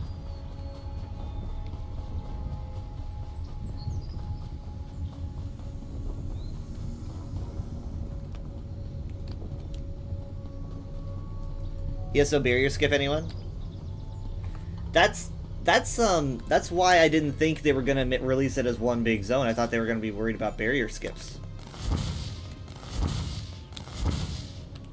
But you know what? I guess this is as good a time as any for me to look at the map for the first time. Here we go.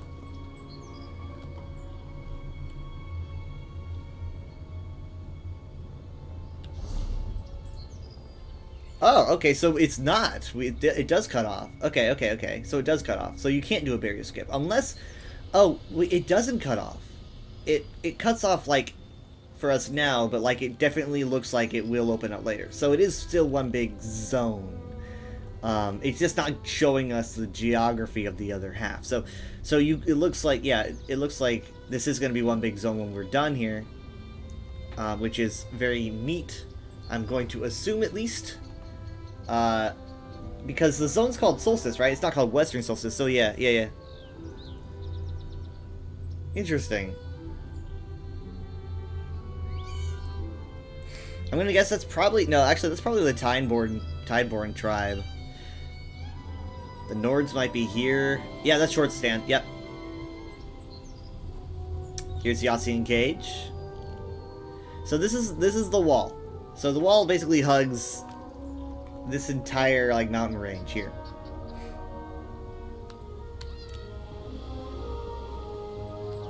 Probably a weird place for a reference like that. I didn't pick up on the reference.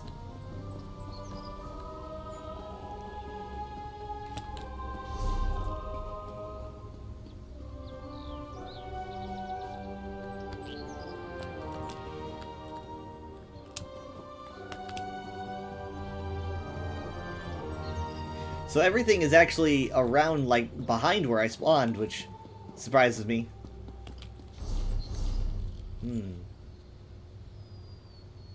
So there's like a bay here. Interesting.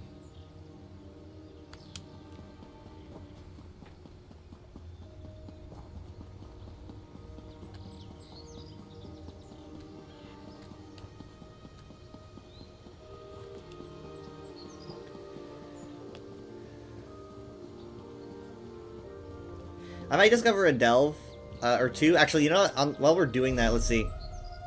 It claims like, so it claims like you can't get all of the zone things, right? Because no, I guess it'll add it. Okay, so that means that there are 3 delves. There's 3 delves, 3 world bosses. That's pretty good.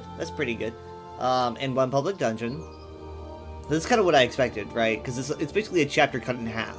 And then I assume that it would add more of these when the other half is open, right? It'll say... But that means that you can't get a completion achievement yet, so... Huh, I actually don't have that book. Exegesis of Meridunda. That's a favorite of mine.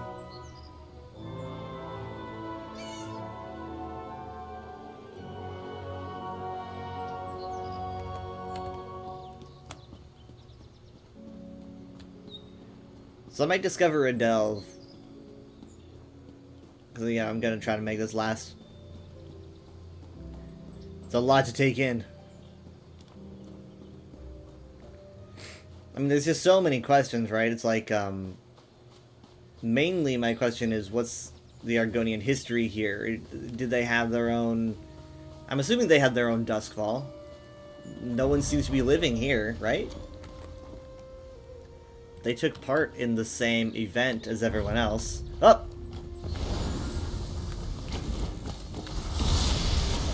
Interesting. Does summoning the banner actually cost something now? Oh. I don't think it used to.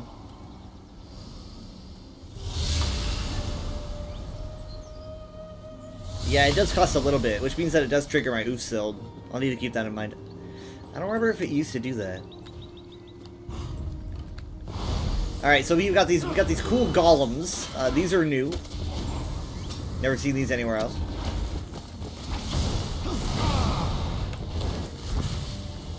They just turned to dust. But is this a delve or anything? Vas Krona Guardian. So Vas means stone. I think Krona means beast, but I could be wrong. So it would make sense though. Like stone beast, maybe stone monster. Oh, huh, I can't get in there.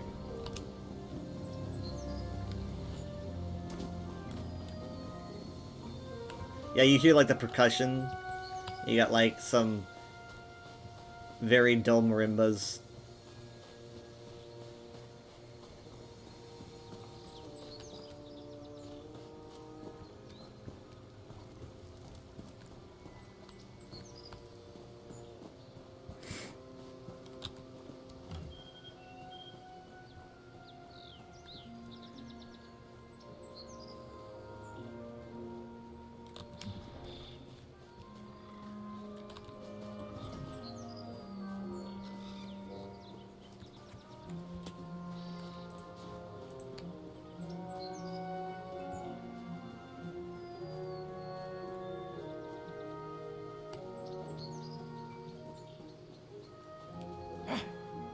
It's really nice hearing those instruments though, because it's like that music just reminds us, just like, guys, this is an Argonian place. There are Argonians here.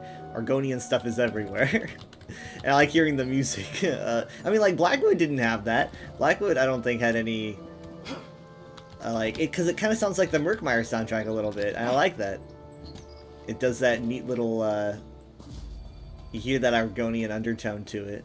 Ooh, look, there's a hole. Holes are cool. So you can't solo any of the bosses in the public dungeon? That's concerning. Oh, interesting. Also, don't tell me where that is. Do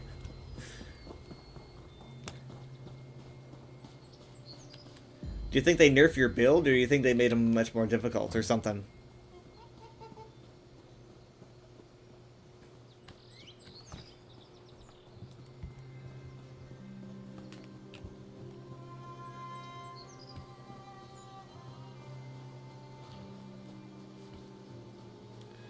Much more difficult? I actually like hearing that a lot. I mean, you know, I like my public dungeons a bunch. The only complaint I have about public dungeons is that they can be kind of easy.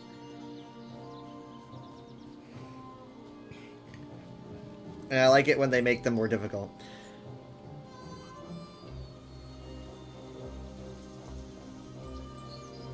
Here's the world boss, the Shrine of Akan.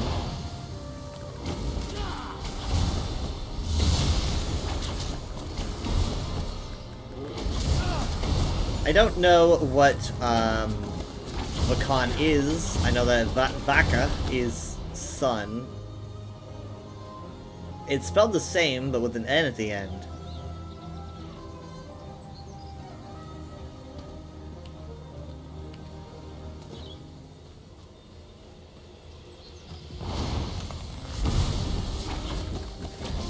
You enjoyed soloing all of them?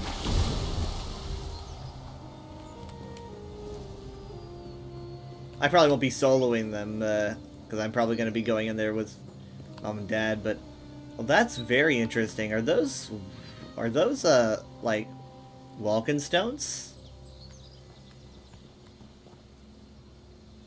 And this stonework is very new. It's a lot more rough. The stonework is a lot more rough and less square. It almost looks older. It's very different. Definitely a Vulcan stone. Yeah, I hear the humming.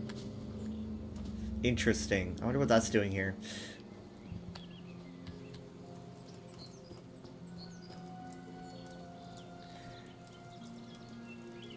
Maybe these high elves are from like a group of Aylids that.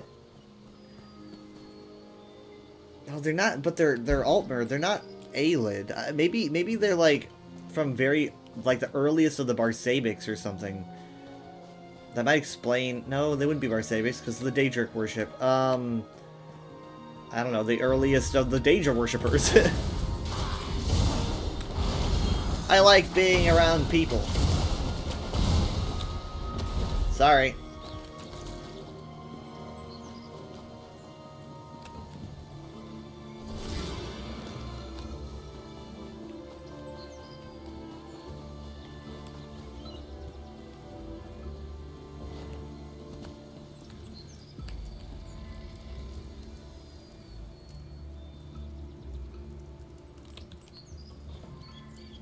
I'm overlooking this person.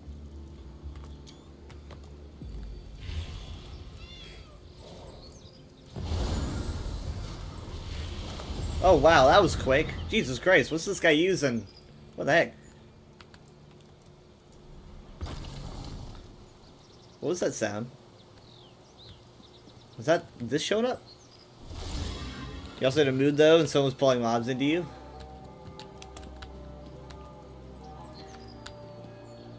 Is that an ancestor lizard? Talk about a family reunion.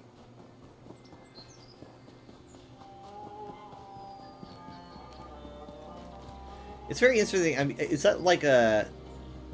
I don't know what that is. It sounds... It sounds like an Esraj. A little bit. Which is interesting.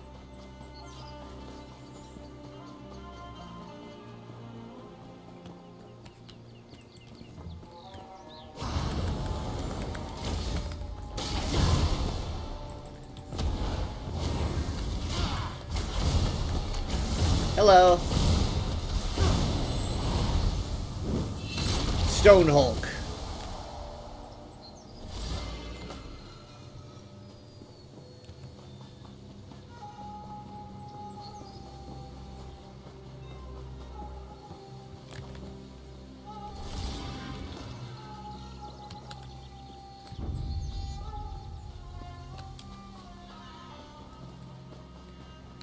More Voraplasms. Someone's built scaffolding into this. It's like you can climb it. I wonder if there's like a sky shard up there or something.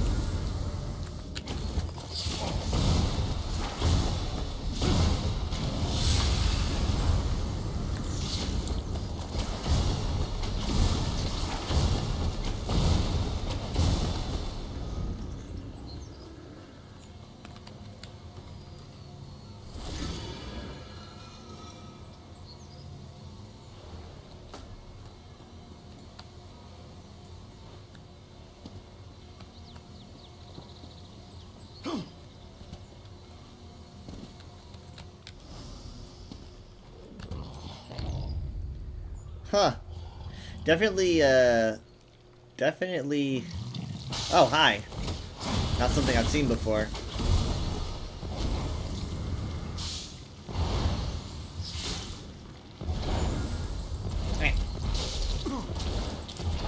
I'm coming down there.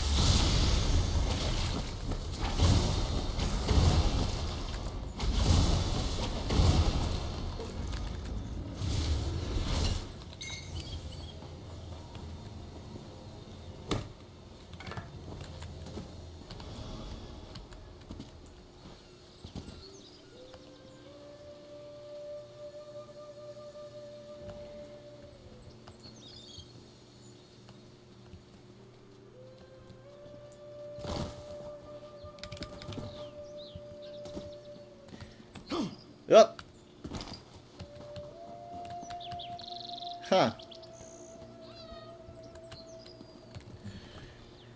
You think there's far too many Altmer? Well, I would say that there's probably maybe less of that on the other half of the island. I don't know.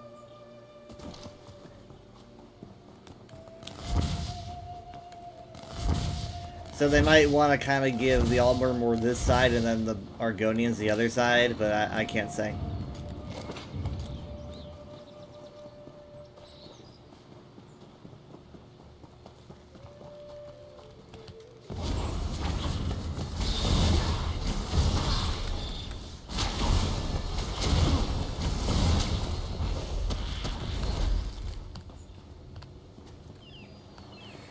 Oh, just a wormy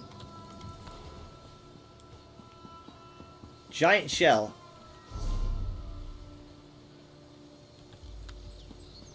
I haven't gotten a single sky shard, have I? I have not.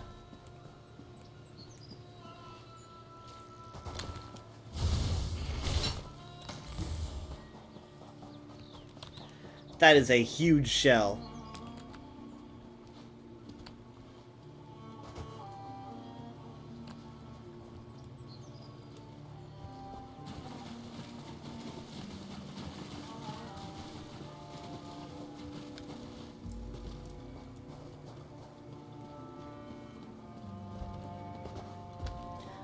Oh, I was gonna live inside the shell, but you know, I should have known that it was probably taken.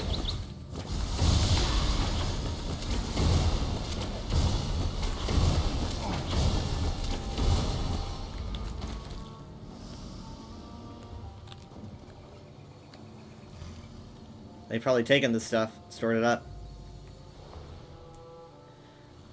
Huh. Not too far from the 3v1 boss? Yeah, this one, with the Guardians. They weren't there when I showed up, though.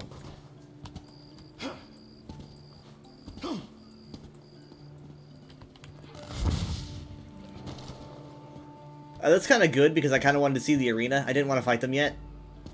I'm kind of saving that for when Mom and Dad are on. Enjoyed the content thus far, you're just in a mood? Yeah, I feel you.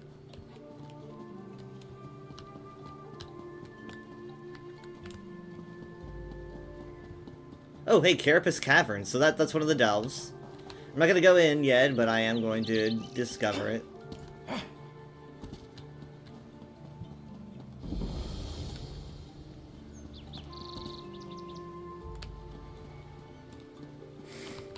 Yeah. Please take me. Why did he have to choose such a desolate place? Okay, so we have a delve. Our first confirmed delve. Really bad day at work.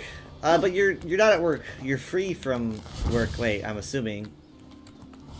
Unless you're still watching at work, in which case you're not free yet. But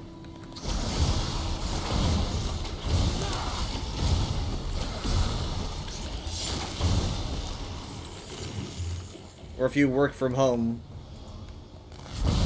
technically I guess you would be at work, but also not.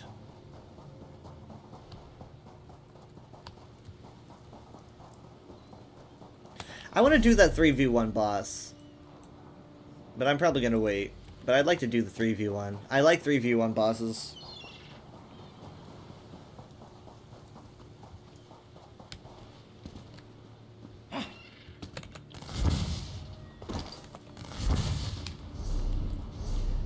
Up. Casting its gaze are the favorite fishing spot of local Nords. There's so much empty space out here. Sky Shard! I'm not even doing the animation, but I am consuming the power.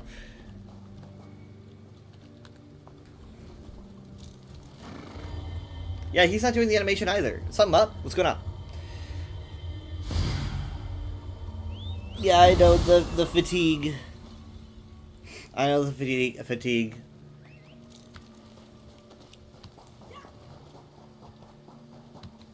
I get it. That was really cool.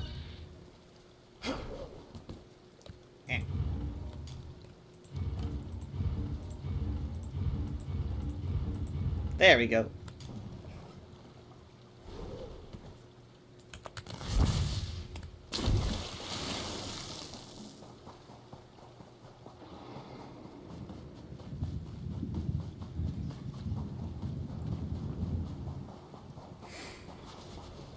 I'm tired as well, so I don't know, like, I might do some Overwatch before I'm done. Because I want to go over some replays before I finish. But then I will raid off.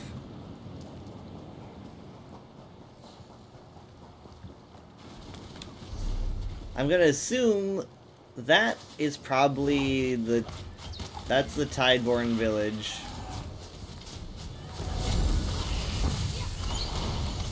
Level up. Oh.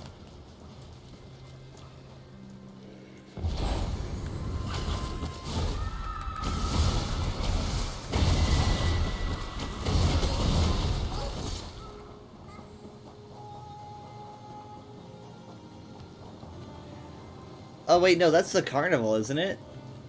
No. I can't tell. What is that? What is that flag?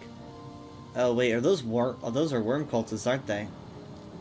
Yeah, that doesn't look very friendly to me. Hmm. Don't look friendly. I don't know. Ah, yeah, worm cultists. Yeah, they're everywhere.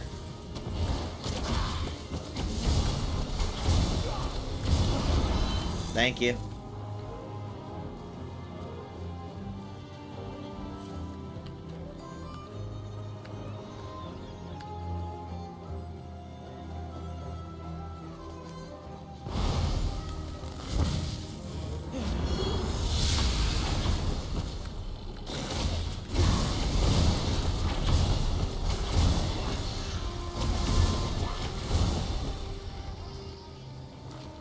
Alright, I'm gonna assume like this area is probably like where the quest takes you, so I'm not gonna do that yet.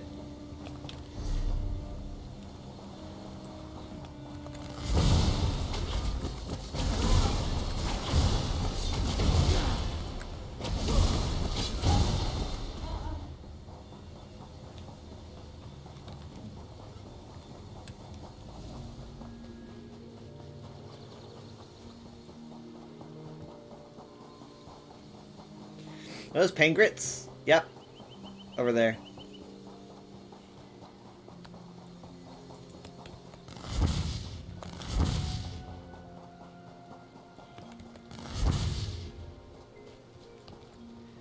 We have some old Argonian architecture with new Argonian architecture.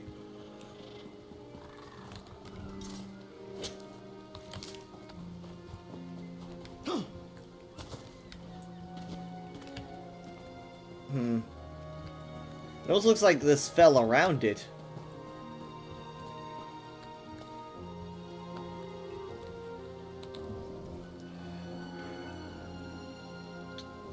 Huh.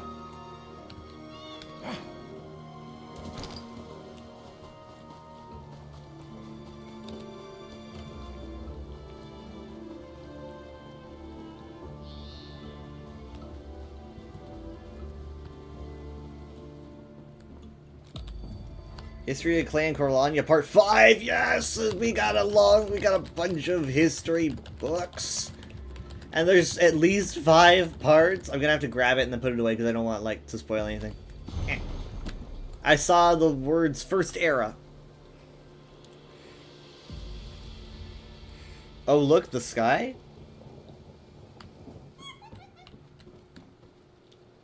It is pretty nice.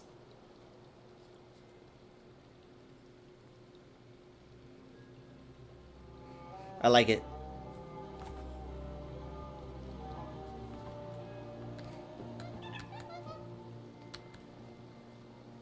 Huh, that's interesting.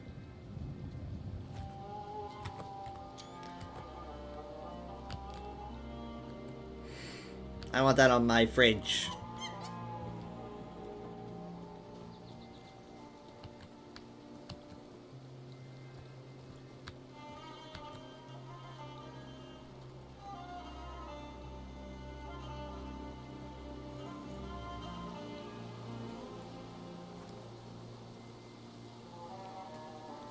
There they go.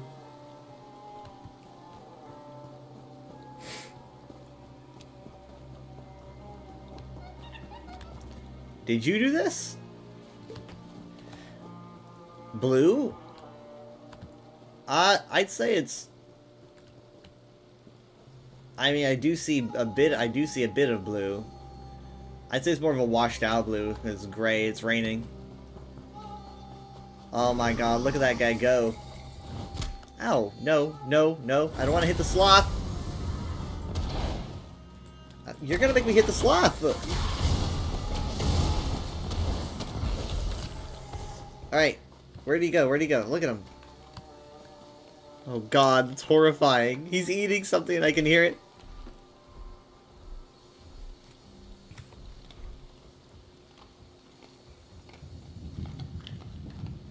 Ugh.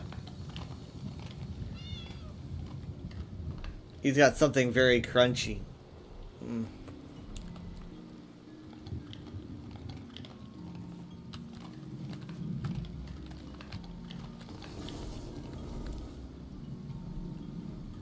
The animation is really good.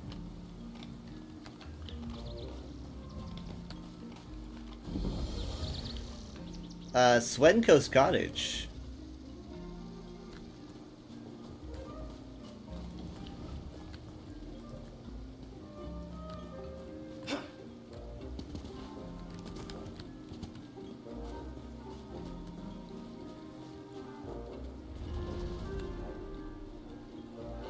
And there's worm cultists everywhere, so that's probably a story location.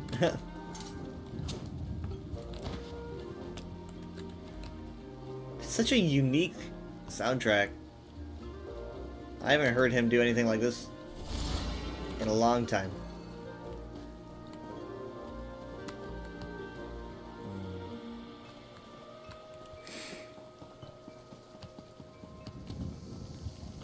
You think I would like kill my slaughterfish if I went out into the ocean? I mean, it's not technically the ocean, it's just a lot of water. I should be fine, right?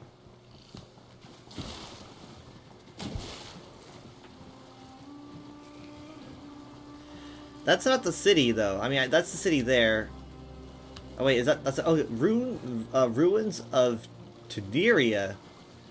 Okay, so that's one of the world bosses.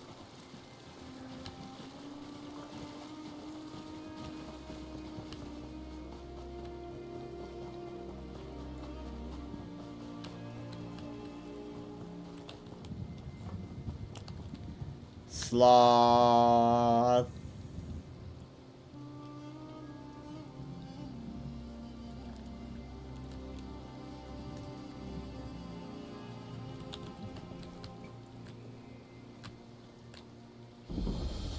Ruins of Teneria discovered. Huh. There's no D in that. I did not pronounce a D. And also, you're opening yourself up there.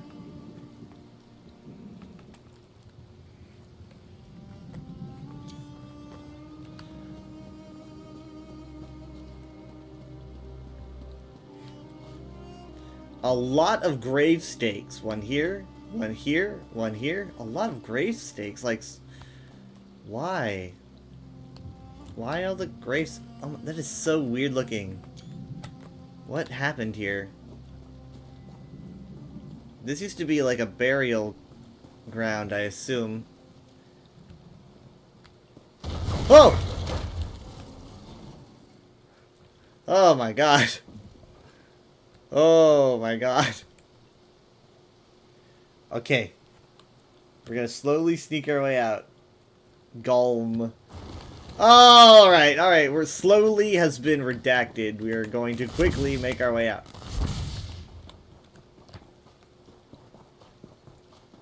Huh. What? Is he using magic? What? That's cool. Bye, Lee. I hope you feel better soon.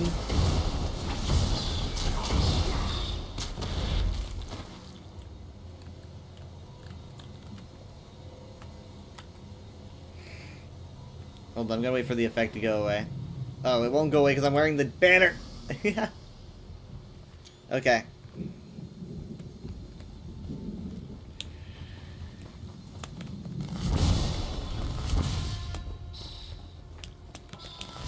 Okay, I'm just trying to make my way back to the city. I don't want to waste shrine there. I'm gonna walk. I'm gonna grab Western Bay. Way shrine.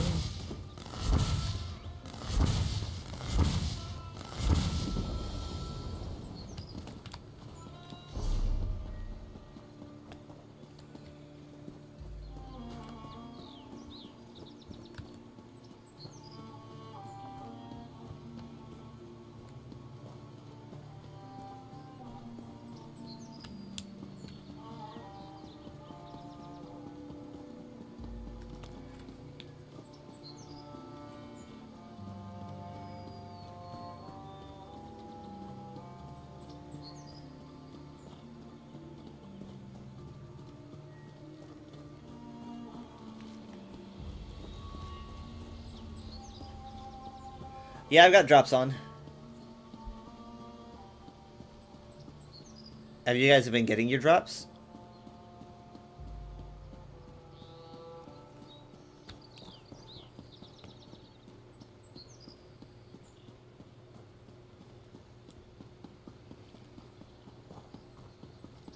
You gonna stay on until drops are finished?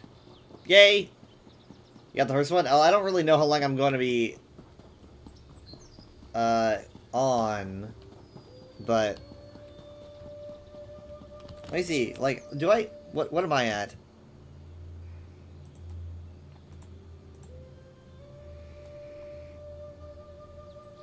I have the crate.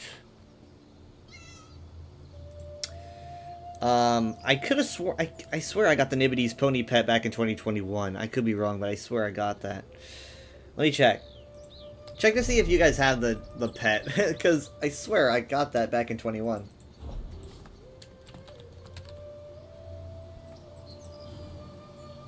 Yep, and I named it Rarity. So there's that.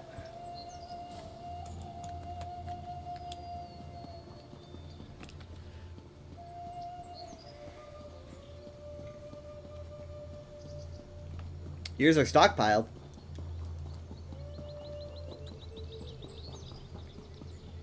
I need to clean my screen.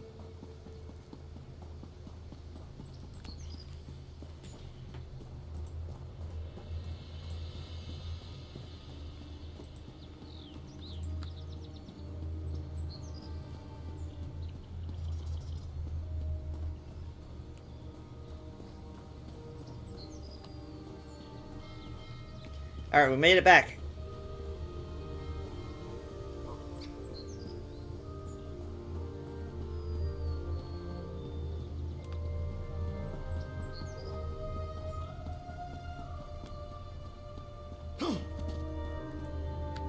I'm gonna be looking at everything differently now.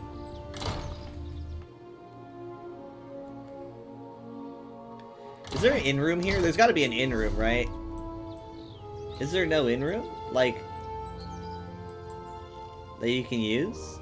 I mean, there's an inn, but no in-room.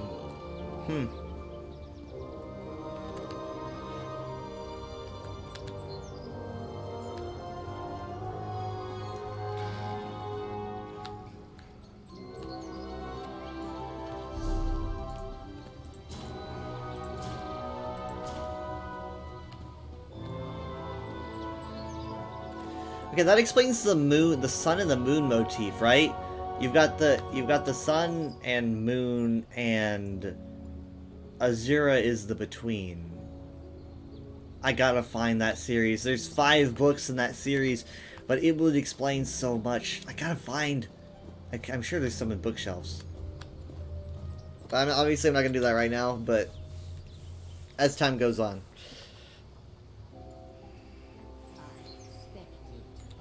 I speculated that the Corlania tribe worshipped Meridia. That was already in my speculations, and I was correct about that, but I had no idea that Nocturnal and Azura would be in there. Azura I can understand a little bit more. Tacking on Nocturnal is a big surprise.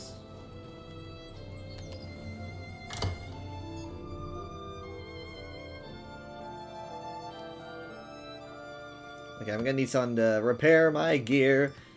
Balbadar, please help me out here. I buy high and sell low.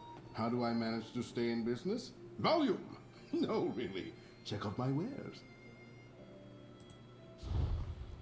I sell junk and do repair. There we go. They call what I sell general goods, but believe you me, there's nothing general about my wares. Take a look and see for yourself. You take the moon, you take the sun, you take everything that seems like fun. It's a good rhyme. What a lovely poem.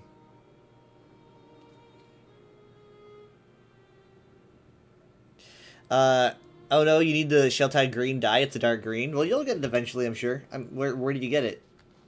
Is it Ossian Cage? Pretend you're foraging in the woods and just pick what you like. But leave some coins in the basket, or you'll see this old sea elf can still raise a sail and heft a sword. Hmm.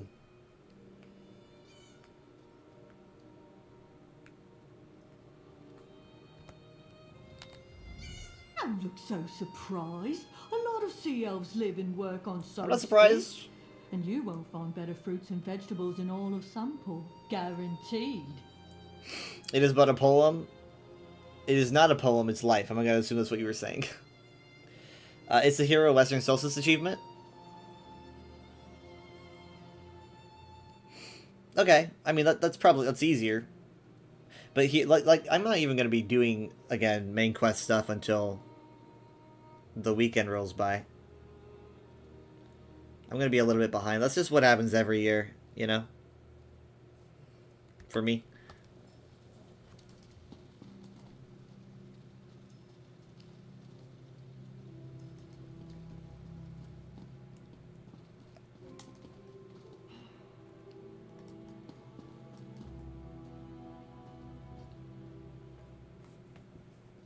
Yeah, I wonder.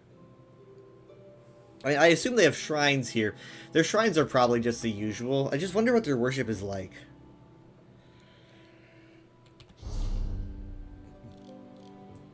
Let's see. It would be right here. Oh, they got Azura, Kinnereth, and Mara. That's so interesting. Wait, so I mean, it's a cathedral of the Three Queens, right? Obviously those aren't the three queens, but they need to keep they need to keep like Mara and Kyne pretty accurate. I think they need to keep them the same. But Azura's there. I gotta see that chapel.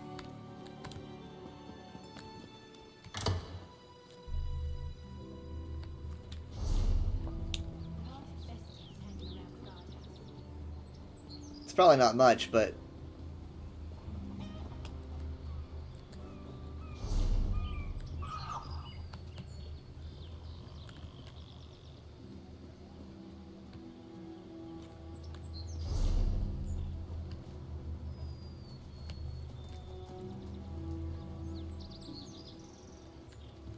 I'm going to church.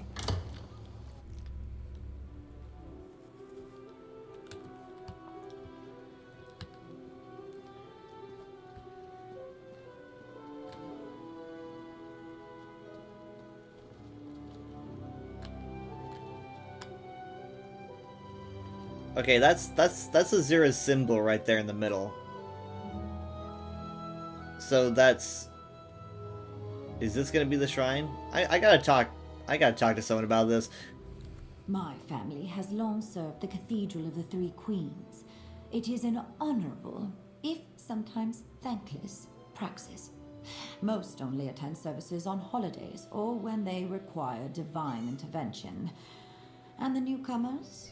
So far, I have seen but a few. I'm one of those. So many newcomers in the city, and yet my services have not seen increased attendance. The Three Queens must be honored. It is their due. So many. Oh, here we go. So you've got here's the shrine to Azura, and then you have Nocturnal here, and you have Meridia here. So you've got the Three Queens. And the Shrine to Azura is for morphs, skill resets. Azura blesses you with her wisdom, makes you rule your heart. For a generous contribution in her name, the Queen of Dawn and Dusk will grant you the power to revisit your choices regarding skills. Thank you, Azura. So you see this design a lot within like Apocrypha. And you also see it in the case of Athelia, and so I theorize that this moon design is associated with fate. In fact, I'm not sure if we've seen it laid out like this for Azura before, but I could be wrong.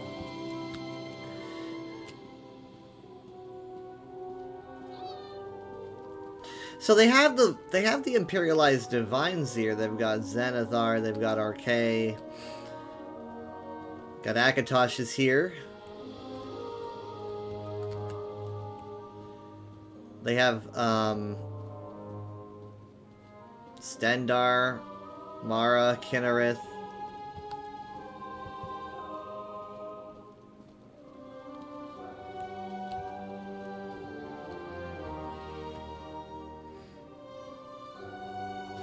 But they're missing Dibella and who else? Dibella's not here.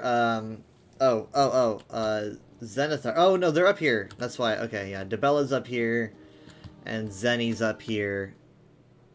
Okay, so they've got them all here. So it's really interesting. I wonder how this works.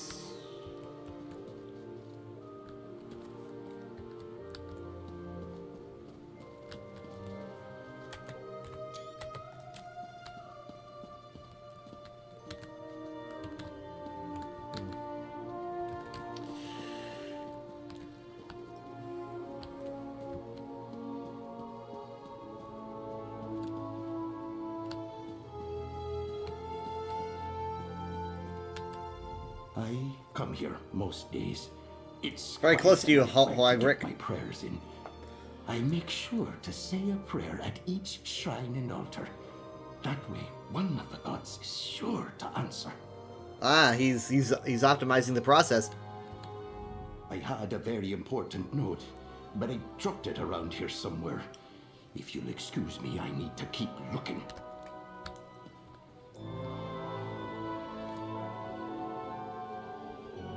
Hoag, Rick. Hoag.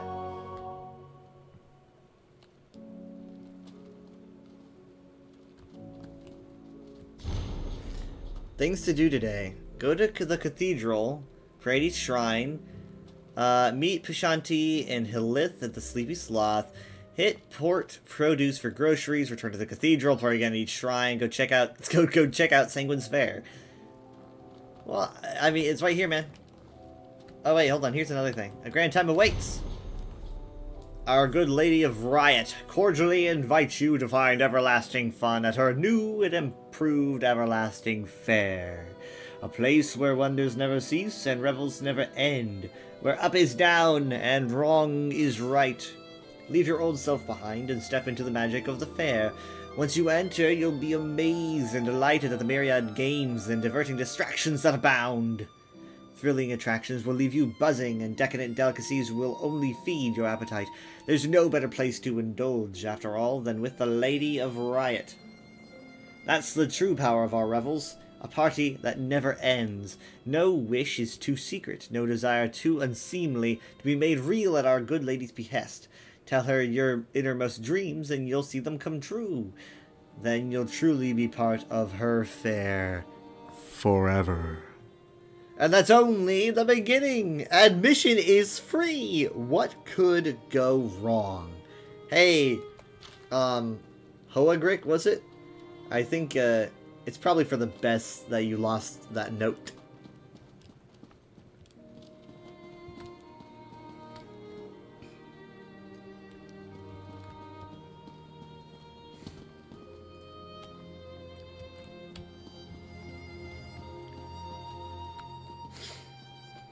I mean, if they have a lot of Nordic people here, you would think that might explain the presence of the Divines, but generally, at this point in history, it's a little bit different than how it is in Skyrim. Like, by the time that Skyrim happens, the Nords don't really say kind, they're all about Kinnereth, right? At this time in history, they're a little bit more in touch with their Atmoran heritage, they're the early Nord sort of religion, so they're using the old names, and perspectives. So I don't know if this is for them, or they just get a lot of Imperials. I mean, we're close to Cyrodiil, so...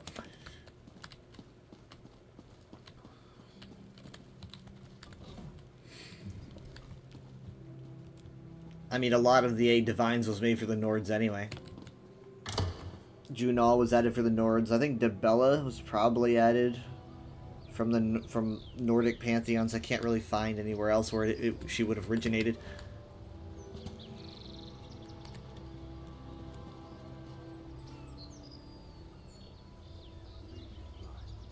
Sheath's death many times. Please do not stab Kara. Oh, that... Everyone here is so nice.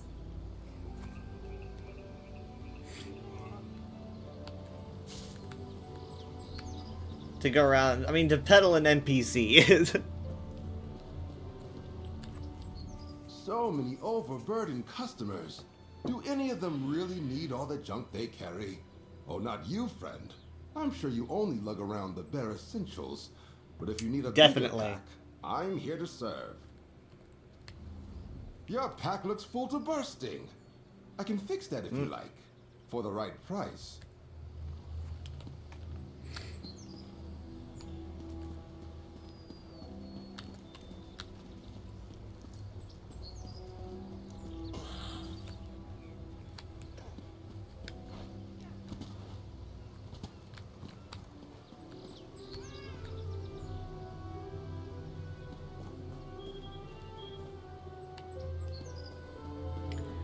It really is just a fascinating place. I'm sure it'll seem a lot less random too when I read those books, but I just gotta find them all. The fact that I found 5 is so frustrating because it's like, it's good because it's like, oh, there's at least 5 books. That's a good thing, but also it means that I now know that I have to find 4 more before I can start reading. I'll at least start reading if I find the first one.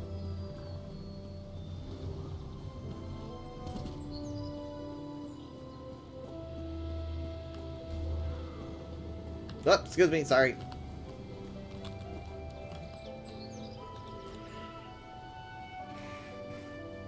You found book 1? Lucky. I mean, granted, I'm not even checking bookshelves. I should be doing that. They're on a date. I've decided. Oh, well, you know what? They're definitely dating. Coralania love song.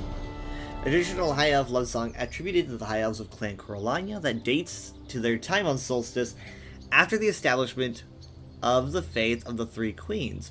Bards perform this haunting ballad to the current day. Okay, so the High Elves of Coralania that dates to their time on Solstice after the establishment. So that indicates that there's a time on Solstice before the establishment. So that means that they probably weren't exiled from Somerset like the Velothi or anything. They established their religion post. And so I wonder. I wonder if their origin is what I theorize it is. But on our last night together, we met neath our thatch palm tree. 'Twas a night like any other. Oh, this was the song that the lady was singing in the tavern. 'Twas a night like any other. I watched you look out to the sea, and in those final violet moments, I wish you looked that way to me. Today I woke without you, and I promised you I wouldn't grieve. Today you were bound for the mainland, chasing wanderlust, seeking reprieve. Today you traded the agony of staying for the ache that comes when you leave. Someday I'll take it as kindness to abandon a lifetime of guilt. Someday I'll know it was mercy that you left before I watched you wilt. Till then, I'll imagine you look back and miss me, though I know that's not how you were built. You're built different. Tomorrow I'll wake alone still. Perhaps I'll look out to the sea. I'll picture your sails just before the horizon, imagining you look back at me. But your heart is for the mainland and mine's bound to Solstice. I'm just glad we met at the turning point and shared the spot beneath the tree.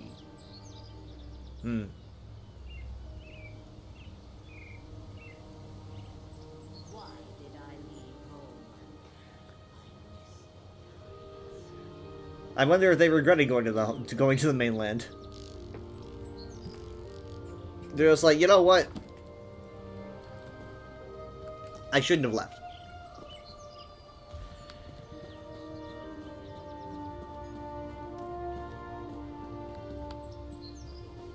I think that's kind of different from, I think the song from High Isle, I think was about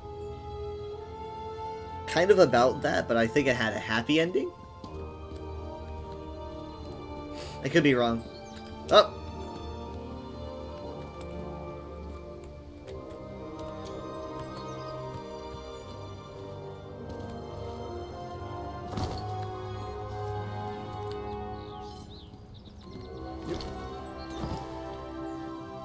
Nope, I don't want to take a torch bug.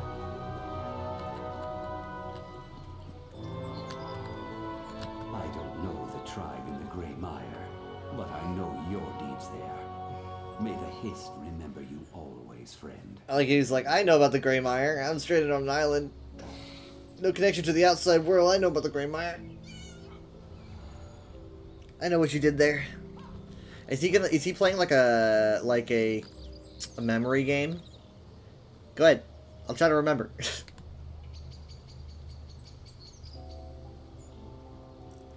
You didn't change anything, but I'm just gonna say that one.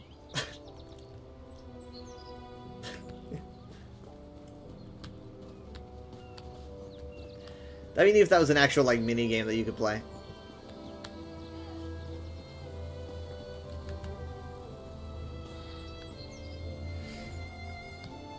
Hi, Kestrel, how are you?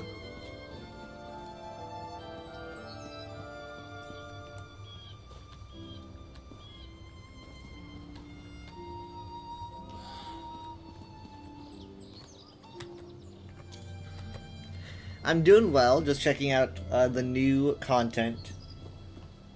Taking it like very, very, very slowly, you know?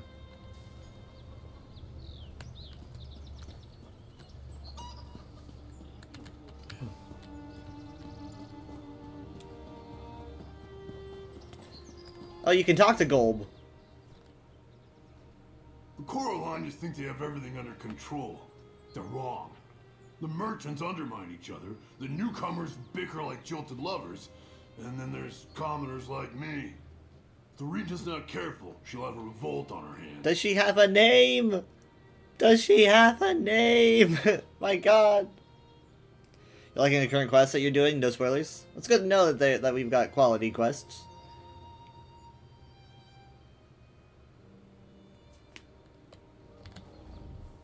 He just sits back down.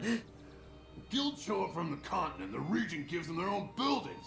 And the poor of the city? We're neglected and forgotten again. As usual. That is pretty screwed up. But I mean, this is to save your lives.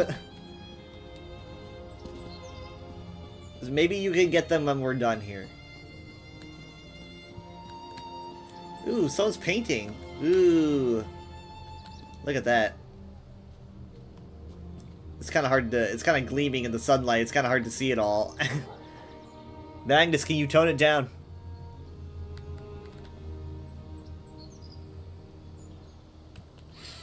Did this cat paint this picture?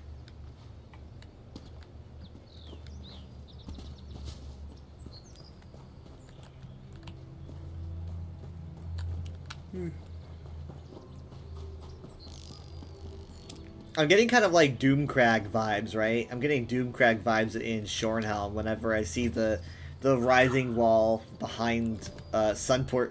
I am of the Tideborn, outsider. I often visit the city to meet new people and learn new things.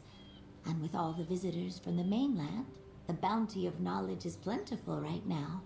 I will learn all I can and return to my tribe. Right. Alright. So, here's the first thing you need to know about the mainland. Everything is terrible.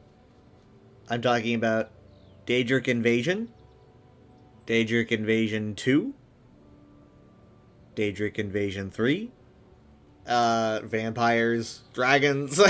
It's pretty bad over. I mean, you guys are lucky to have the worm cultists, because I mean, at least they're mostly on the other side of the island.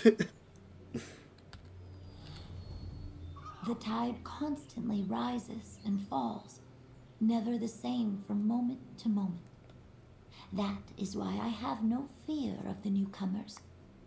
They are sun-kissed gifts, a sign that it is time for the tribe to embrace change and learn what it can.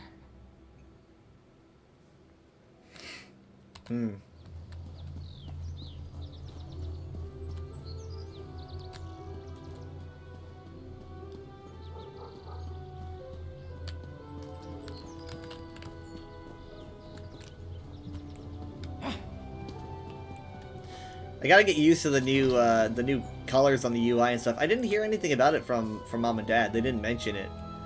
Mom really didn't even mention anything except for the new character screen. And maybe she didn't want to, because she's like, Kyle's at work. He doesn't want to hear about this. I don't know. I actually literally have no idea if they've even tried the new DLC. But we agreed that we can do visit the DLC in our own time, but we're going to be like doing quests together on the weekends, so we can explore, but questing is going to be for all of us to do together at that time. So apparently there is a place in the Sleepy Sloth. I can see it from here. Hi, Cammy! There's a place in the Sleepy Sloth. You actually can get a room. I was wrong. I thought that they didn't let you get a room, but it looks like there is, as usual, a good old room that you can nab up here. Right on this side. It's probably pretty basic. Named after an amusing incident with Solstice Sloths, this area room provides travelers and adventurers alike with quiet space to... I wasn't reading fast enough. Okay, this is pretty basic, you know. Basically just kind of looks the same as the one in Alinor, I would imagine. I do not recall.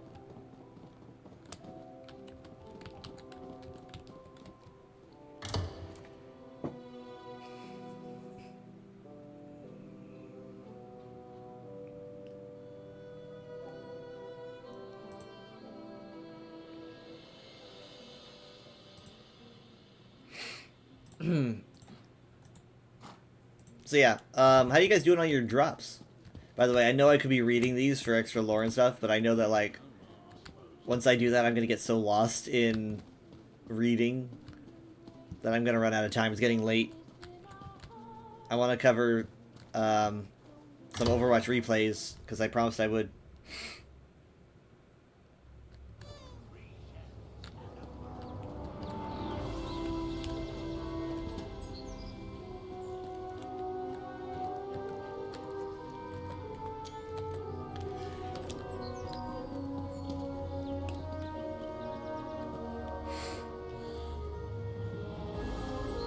I'll definitely be learning over the course of the week, though, and I'll probably be making posts on Blue Sky and Twitter about things when I do. 80%!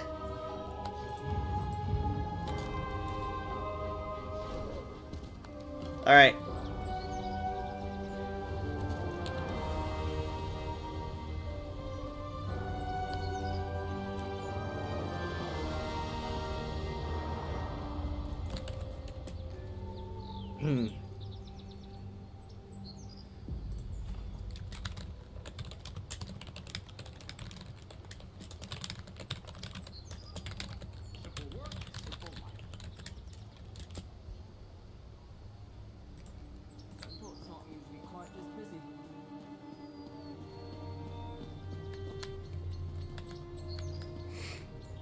I guess we could check out the Palace District.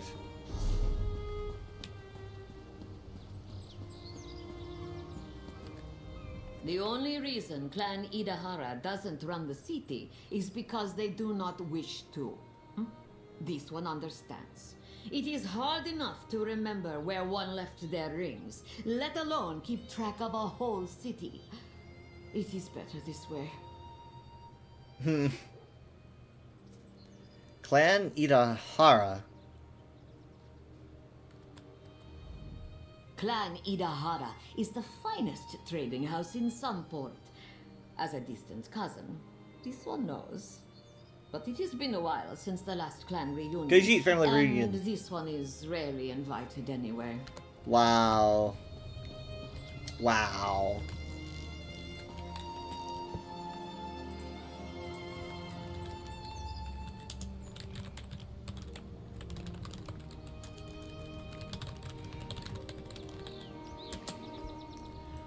Drizzy, are you still here?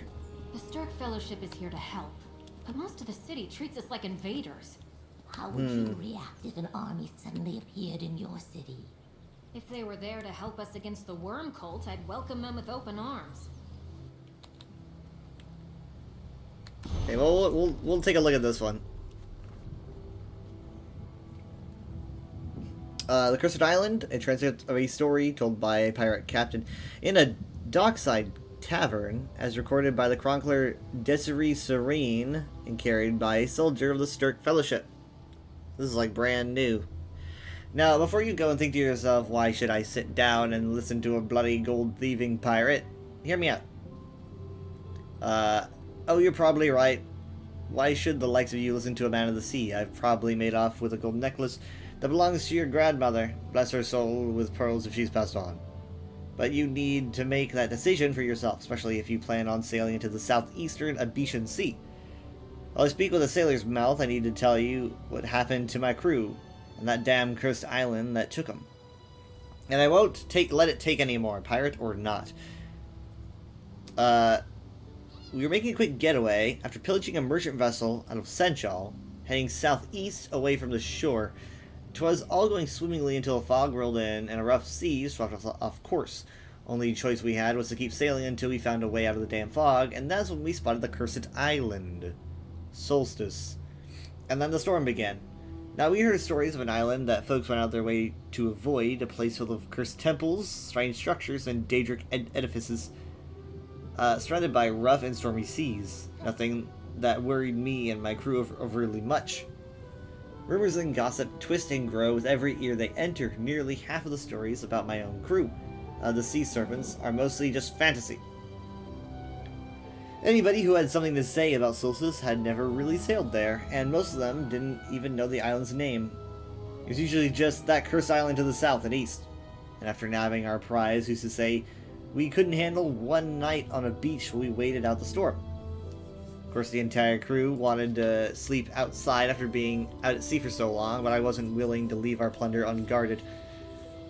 When I awoke the following morning, I saw nothing but sand, and a few vaguely sailor-shaped depressions that hadn't been washed away by the wind and rain and crashing tide. Almost thought they'd all shared a swig of midnight ale and wandered off into the forest, but there were no footprints leading away from where they'd made camp. That's when I saw it. Out of the corner of my only eye were a pair of glowing eyes staring right at me from a cluster of trees beyond the beach. It was cloaked in shadow, shrouded in a kind of darkness that obscured their form, and only left their glowing eyes visible. I turned and ran back to my ship, never looking back. Call me Captain Coward for abandoning my crew, but any one of them would have done the same, and I would have wanted them to.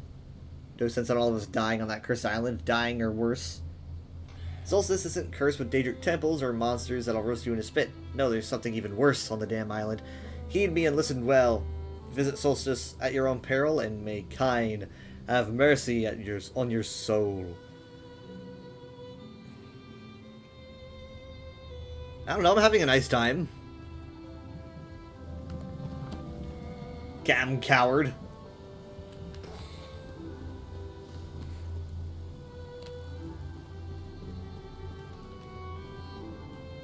Oh no! Oh, they've got monsters! They've got dragon frogs!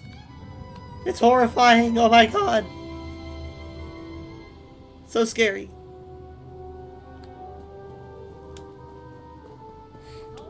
Isn't our usual port, but I kinda like it.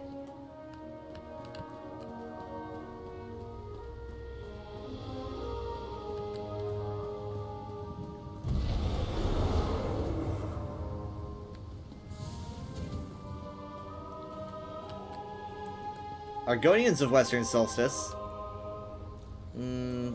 If I start reading that, I'm gonna get pulled into it. What are you at now, Leaf? Breaking the monster hunters, the frogs must be destroyed? No!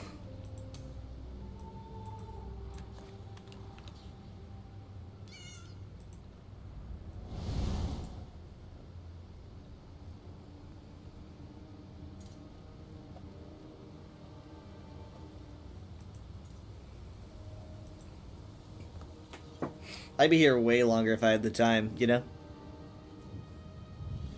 82%? There's no way. Okay, here's an idea. Because it's getting late. Here's an idea. I'm gonna find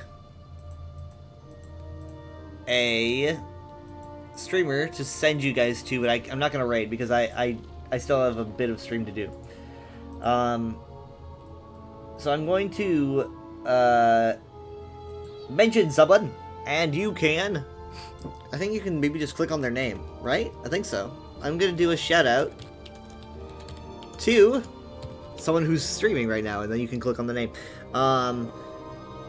Let's do Drew You Out. There's a shout out to Drew You Out doing some ESO. It says drops update 46 subclassing. So feel free to check him out. Thank you guys so much for being here. I'm going to be swapping to Overwatch for a bit, but I really do appreciate you guys joining me on my first experience on Solstice and trying to figure out this very, very alien land. It's kind of like just like being brought into Vardenfell. It's like trying to figure out how everything works, how society works, religion works, studying the architecture. It's been a great time. But give me a pic. I will be right back. after the break, and we're going to be doing some Overwatch. If you want more ESO for your drops, and also to see what more this update has brought, because there's like subclassing, you know, a new zone this includes a new trial and all that stuff.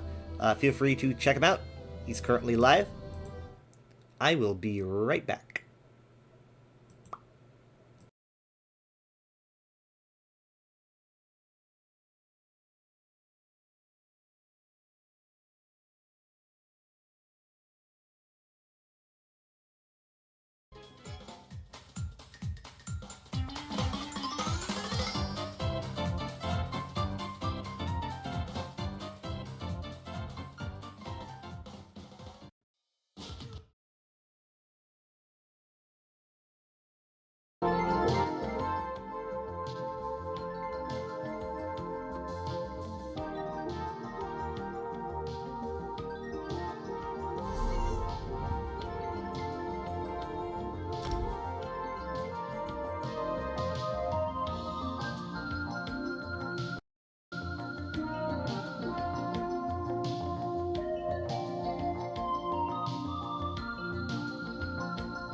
I came back.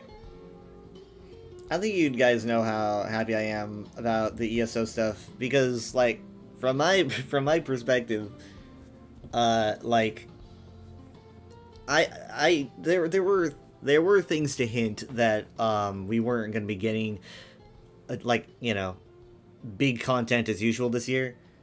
Basically, they put out a message late last year, and that message kind of indicated that, you know, they were doing things differently. They're like, we're going to be dropping our usual way of doing things, and we're going to change. And I kind of saw that coming a little bit at some point, but I didn't know it was going to happen then.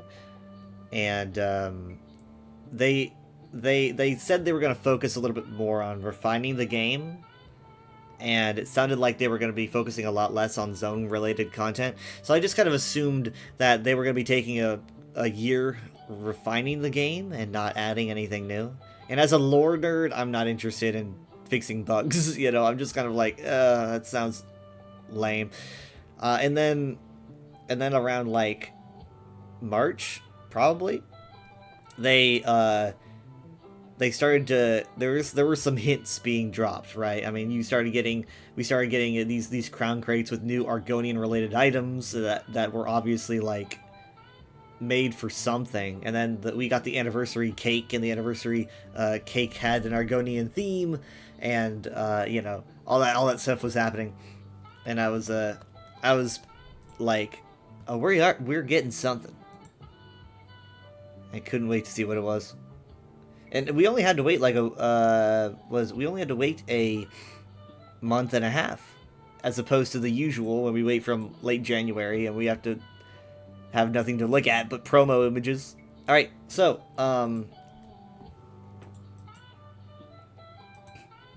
let me see here. We're gonna import. Drizzy has a replay. I think it should still work. It does still work. So Drizzy has a replay. I'm gonna guess Gibraltar. Shit, Blizzard World. But this is the best Blizzard World. Why does Weather like this Blizzard World so much? No particular reason. I mean, really though, this is probably the best Weather iteration on any map. I mean, like the way that you can see the raindrops on everything, it just looks great. So Drizzy in this case is on the pink team. Right? Yeah, okay. Pink team, so she's going to be defending. Oh, Freya.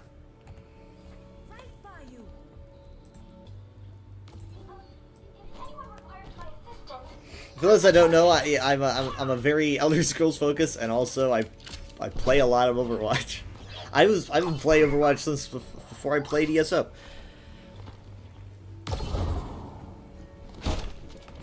Heck, I was probably playing Overwatch before I was really into the Elder Scrolls. I'm not sure. They were probably around the same time.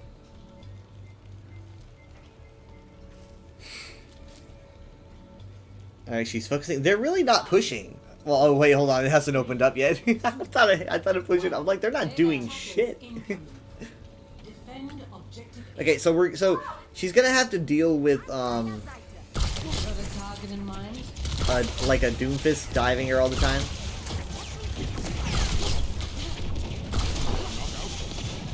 He's already down. Doom's already down. They've already lost their tank. They don't have a Mercy, and even if they did, there's no way that she could pull off a res. So they're gonna have to wait.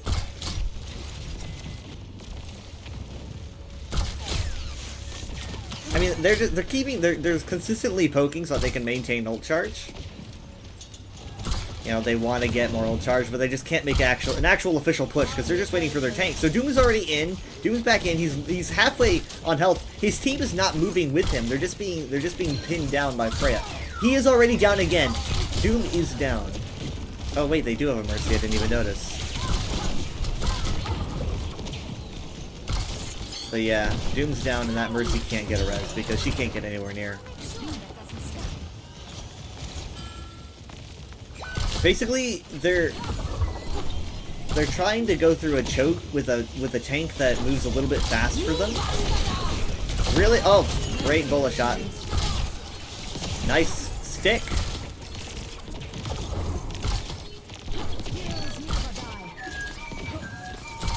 Oh, almost. Okay, both supports are pretty much in the same area. Mercy's next Juno.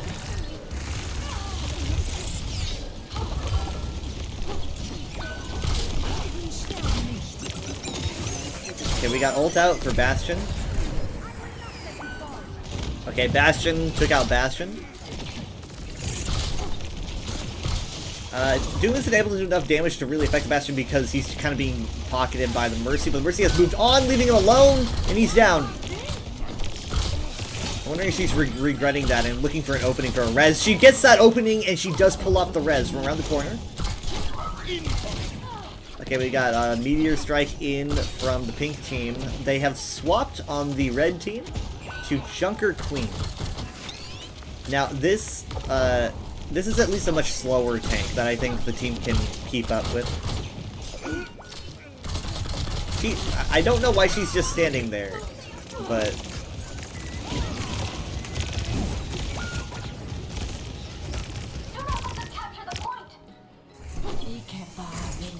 Okay, Drizzy's almost got Bola shot again. But they're running into a Dragon Blade, Orbital Ray, and then also almost Bastion's ultimate, and I can never remember the name of it. It used to be Configuration Tank. I'm such a boomer. We have Two of those ultimates that I don't remember the name of going off at once, and unfortunately Pink Team's Bastion did not make it through. However, he's in the perfect place to get a res, so he gets his life back. This is an excellent place for a Bola shot, this choke. I'm sure Drizzy knows it. She's probably looking for an opening right now. Oh, wait, they've kind of split up a bit. Probably want to take advantage of it before it gets too late.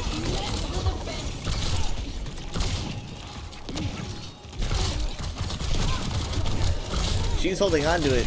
She's holding on to it. Oh my god. Oh no! Okay, can we get a res? Can we get a res? Nice! That's a new one. Alright, well, there weren't any ults except for the Bastion ult used during that fight on the red team, so they're still going to be running into Orbital Ray, and then also Dragon Strike, and a Valkyrie now. Bola Shot, Ray, and Valkyrie are ready on the pink team. Valkyrie is in on pink team. Doom is down. I'm wondering if they're going to try to find a res. Blade is in! Blade is in! Blade is in! Are we going to Bola? Yes! A miss, unfortunately. But it was a good strat. Okay, follow up, follow up, follow up. Ah, he moved away.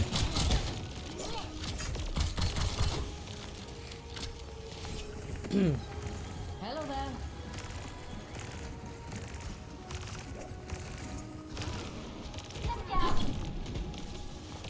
Incoming. Meteor Strike is in. Not really much of an effect.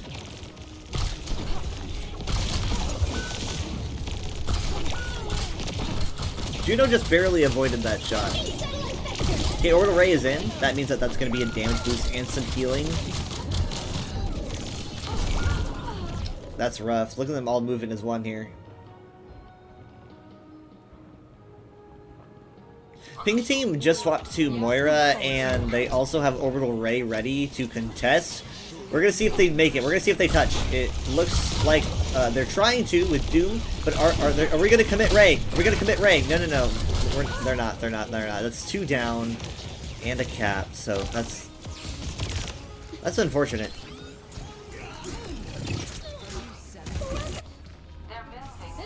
Moira's so mean.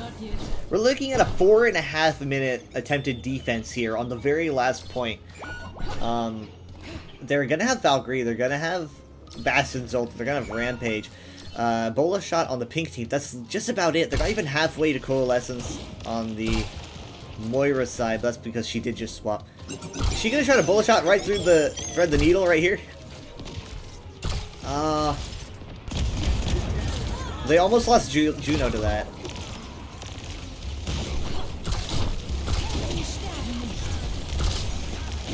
They're really babysitting Bastion here. Okay, deflect is out. Deflect is out. Oh shit! This is getting really tense. This is getting so close. I mean, like, red team has so much. They've got Rampage, they got Blade, they've got both supports during this fight. How do you come back from this? This is literally a nightmare scenario. Bola shot is in. Oh shit. No. Oh man, yeah, there was no coming back from it. That is how it ends. Some good shots. But I was thinking like I could not imagine any universe in the multiverse where red team lost that. I was looking at their ultimates, the people that they picked off. I was like, there's no coming back from that. Some good shots though. Good plays from Drizzy. I do have a second one. This one is, I don't know where it takes place, but I'm just gonna make a guess. This last one is going to be King's Row on attack. If it's right, you guys are gonna think I'm faking. Dang it! I'm already wrong. There's only one, there's no attack and defense on control. Alright, so, in this case, Drizzy is on the red team, and, the Bastions, was on that team, so maybe they're all teamed up together. Also the same with the Moira, obviously. So, control mode, basically just capping the point, getting it to 100. We're going to be following Drizzy, who is playing Ashe this time around. That is not Drizzy. There we go. Alright, playing Doom here can be good. You get a lot of movement, but you need to be careful not to commit your movement incorrectly, because once you commit it and you're going off the edge... Oh my god! Oh my god! Okay, we're gonna pretend like we didn't see that.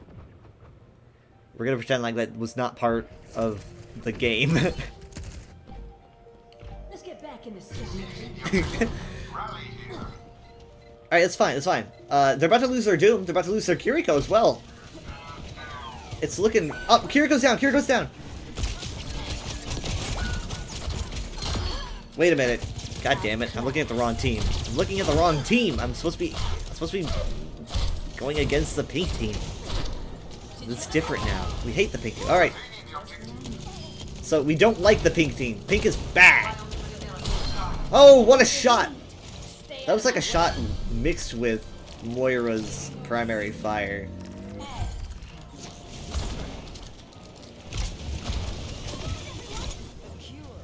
Juno's incredibly low.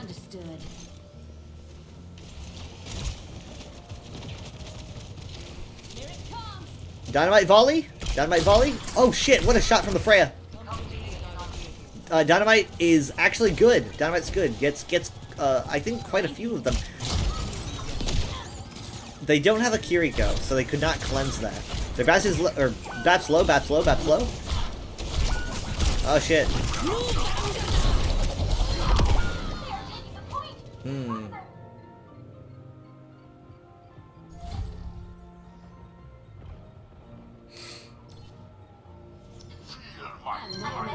Okay, Doom's doing what I mentioned before, where he's using the environment to his advantage. Red is about to cap. Red is good. Red is now ahead. And they're looking at almost a Coalescence, almost a Bastion ult, Bob. And looking at Matrix on the pink team side. And maybe a whole hog in a bit. There's Freya! She's fast.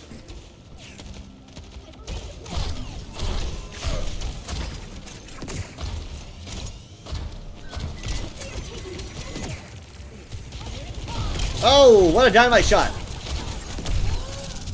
She's taking that damage over time now. Got a burn debuff. Alright, that's the Matrix out.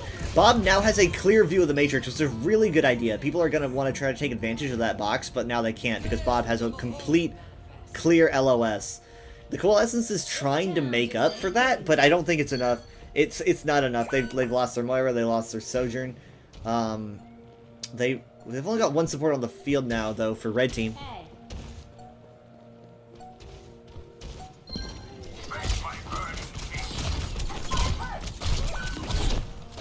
Up close.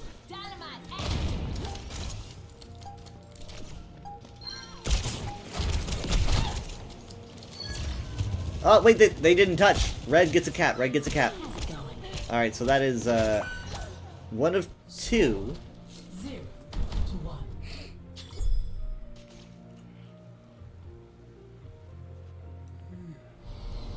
Ready for battle. I have yet to see a report on your latest experiment. It's making progress. Our timeline is non-negotiable. You keep interrupting me, surely that'll expedite things. Oh.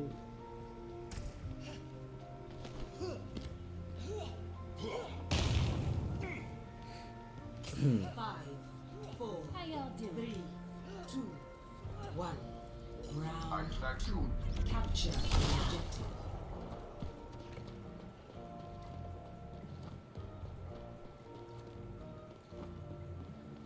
Alright, so we're sticking with the Freya. They've got a Yari this time around. Pink team is running in the Yari.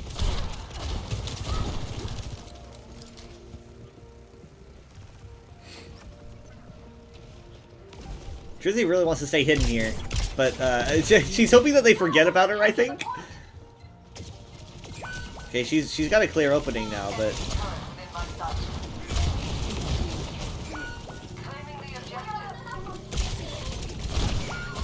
Frey down. Okay, Iari kind of launch herself off to the side. But she's in range of the dynamite and gets it even though she's hiding around the corner. Actually, I think only the hog got it. Either way, it's a little bit too much for her to deal with. Especially being in a small enclosed space against the Moira. She just tosses those orbs and you're taking constant damage.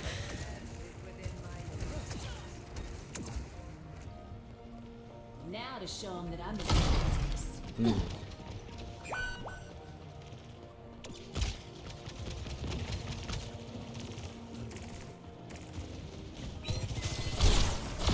Just 2 shots is all it took. Sojourn's down. Oh my god, and the shot onto the Moira, she just jumped right in front. Alright, perfect. I mean, this is... and then to follow up with a burn debuff onto the Freya. She's trying to get out of the way. She's got a lot of movement, though, so it's easy for her to kind of, like, slip out of the line of sight. There are a lot of them on point. Drizzy needs her team, like, right now. Pylon down. Yari's losing a lot of the healing potential that she's got.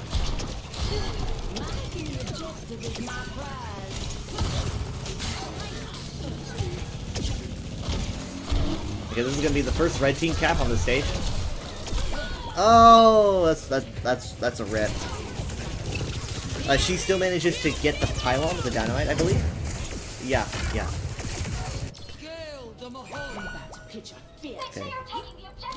Looks like Captain Sun got the Mercy and the Doom.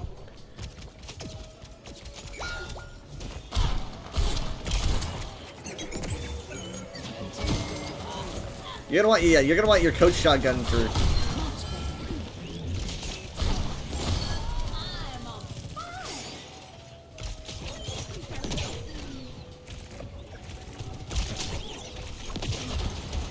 Okay, got my teams mixed up. Alright, so she's got Bob. She's gonna be putting Bob in probably. Wait, actually, let's see how this fight unfolds here really quick because we got Sojourn really low. Sojourn's actually down, taken out by the Mercy. Bob might not be necessary. If you can hold on to Bob, then you're in a really good place. Because they're basically pink team's in one fight territory, and you don't really want to be just wasting ults. Because they only have to win one more fight.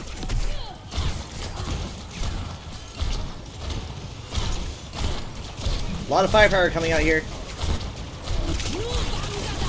Okay, Debola shots in. Bob is out.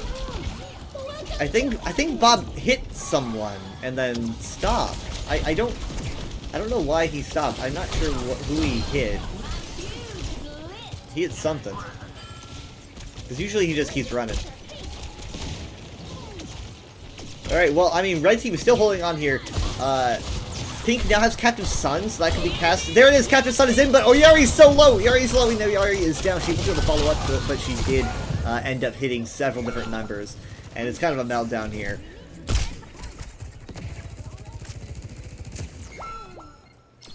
Yeah, that's okay. We're gonna be going to round 3. This ends now. All right, last round. Here we go. Score 1-1.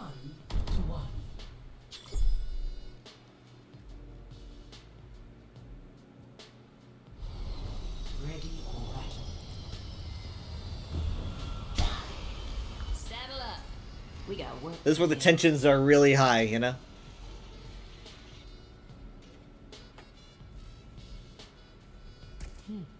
Beings born of science, seeking answers in faith. Now, if they had like a Kiriko on their team, they wouldn't really have to worry about a lot of the Captive Sun damage because they could just Suzu that. That's like a single swap just for something like that. Point me in the right direction.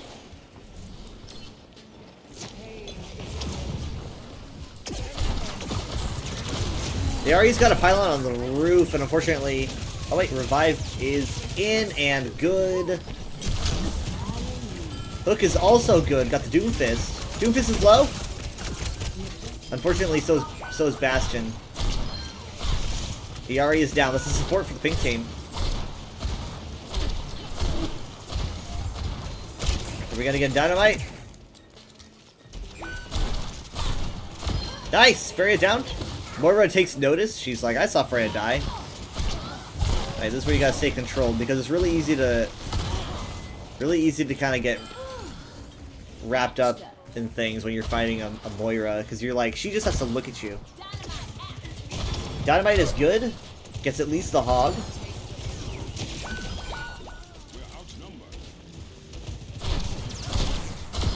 Great shot. Sojourn's down. Iari was almost down. Is Iari gonna peek? Okay. Okay, they trade Moiras.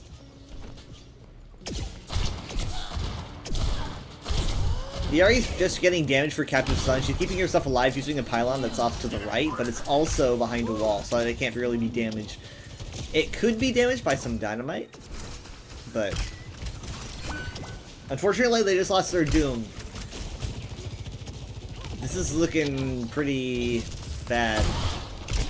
Alright, so Drizzy's taking an offensive location here. Alright, Dynamite is in, gets the Freya. Good, good, good. She's at 90 HP. Is she gonna commit Bob? Is she gonna toss Bob in here? She's probably might be worried about Bob getting hooked and pulled away. So I'm not sure. Oh, the pylon is so open. Okay, nice. Dynamite is in.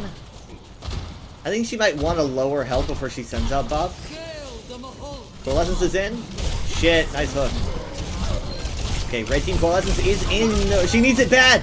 Unfortunately, she's down, but also is the hog. Captive Sun is in. And it looks like it helps with the Kiriko death, because they probably want Kiriko to get the cleanse from Captive Sun. Ironically, she got taken down by it, and both supports also went down.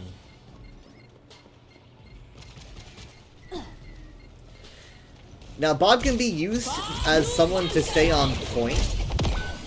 So Bob's going to be kind of working to keep OT going. I mean, you also have... Doom's here. You've got Kiri here. Okay, okay, okay. Red's back in it, sort of.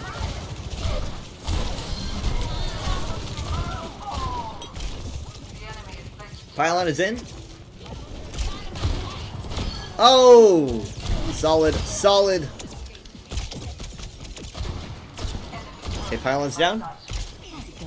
They're not getting that extra health anymore.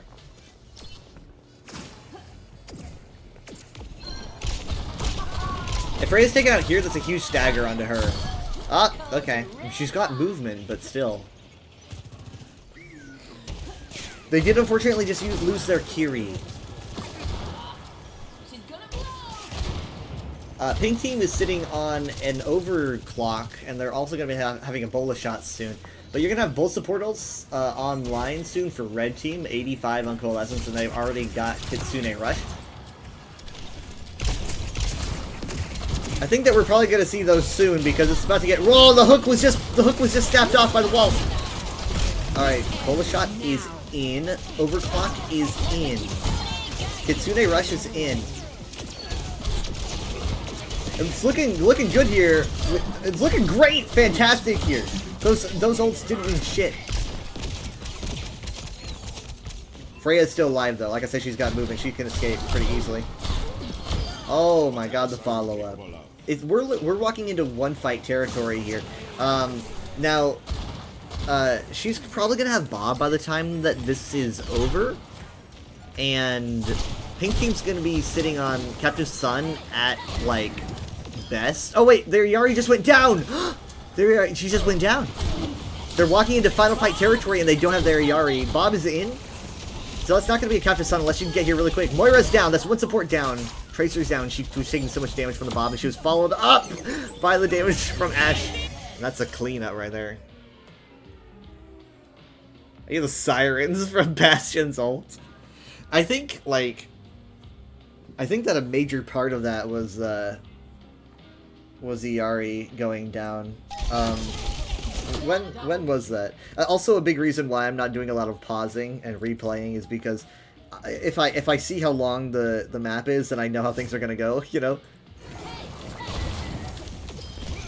Okay, so right there. That, I think, was a really important kill. Because, like, you're going at 90%. And she's got Captive Sun. Granted, they do have a Kiri, so you're looking at a potential cleanse. But How does she get... Okay, she's low. Oh, and it's the orb going around the corner. Just not that pylon. Honestly, the pylon's focusing on Kaz and not her. There it goes. Then it focuses on her, but she gets clipped by the orb. And just goes right back to Kaz. But like at that point, all they have left is Moira, right? I mean, they're going on only 10% left, and all they've got is like they've got to touch. You can't just sit around and wait for both supports, and so Moira just had to do her best. And they just lost Kaz. It's just not looking good. And now she knows that she's gonna be running into Bob, but she knows that she just has to touch. So she ports. She comes out of her fade, right in. And honestly, I'm really surprised that she just takes this way. You think that the first thing she'd want to do is go this way behind the pillar. Oh wait, nope, she's not doing that at all. She's just taking so much damage from all directions. I mean, you've got Kiri over here, you've got Bob especially, who you're just like standing in front of. There was really no way that was going to go well for Moira. I think maybe it would have been better if she went this way, but even then you have to deal with the Ashe. You have to deal with the Bastion. It's just, I mean, like with only one support, it's just not very winnable. Tracer comes in, and she takes some shots from Bob. Gets down to about half, and then is... Honestly, she dies there. I'm pretty sure she was taken down by an Ashe shot. And then it just said Bob, because Bob might have done, like, the last smidgen. I don't know. It's like she wasn't taking a lot of damage from Bob, and suddenly she died. So. Yeah. Definitely. It was Drizzy's shot right there.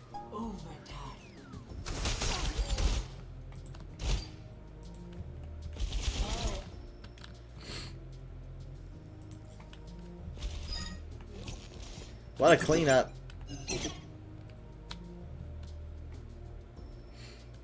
Good stuff. And there's Iyari's sad little pylon. How is it here? What is she... Wait, where is she, actually? Oh, she's here. So she must have, like, tossed it in a desperate effort to kind of, like, make a difference. She probably, like... Yeah, there it goes! There it goes! She just loads it over the wall. And she activates Captive Sun at the very end, but it's just too late. Oh my goodness. Yeah, a lot of good shots in that last game. That was actually pretty nice. Because I stayed so long, and it's now like 3 AM. I might just raid, because I just really wanted to cover those replays. You know, I had said that I was gonna do it, and I forgot to do it on Sunday. So I was like, hey, you know what? I'm probably going to be live today. Because I stream Friday, Saturday, Sundays. But today was an exception because of Solstice. And I thought, oh, you know what? I'll blend that with doing the replays. Let me pull up my Twitch. Drew You Out is still live, so I can probably send you guys over there. Thank you guys so much for being here. It is appreciated. Give me a moment. I will get the raid ready. Let me see here. Drew You Out.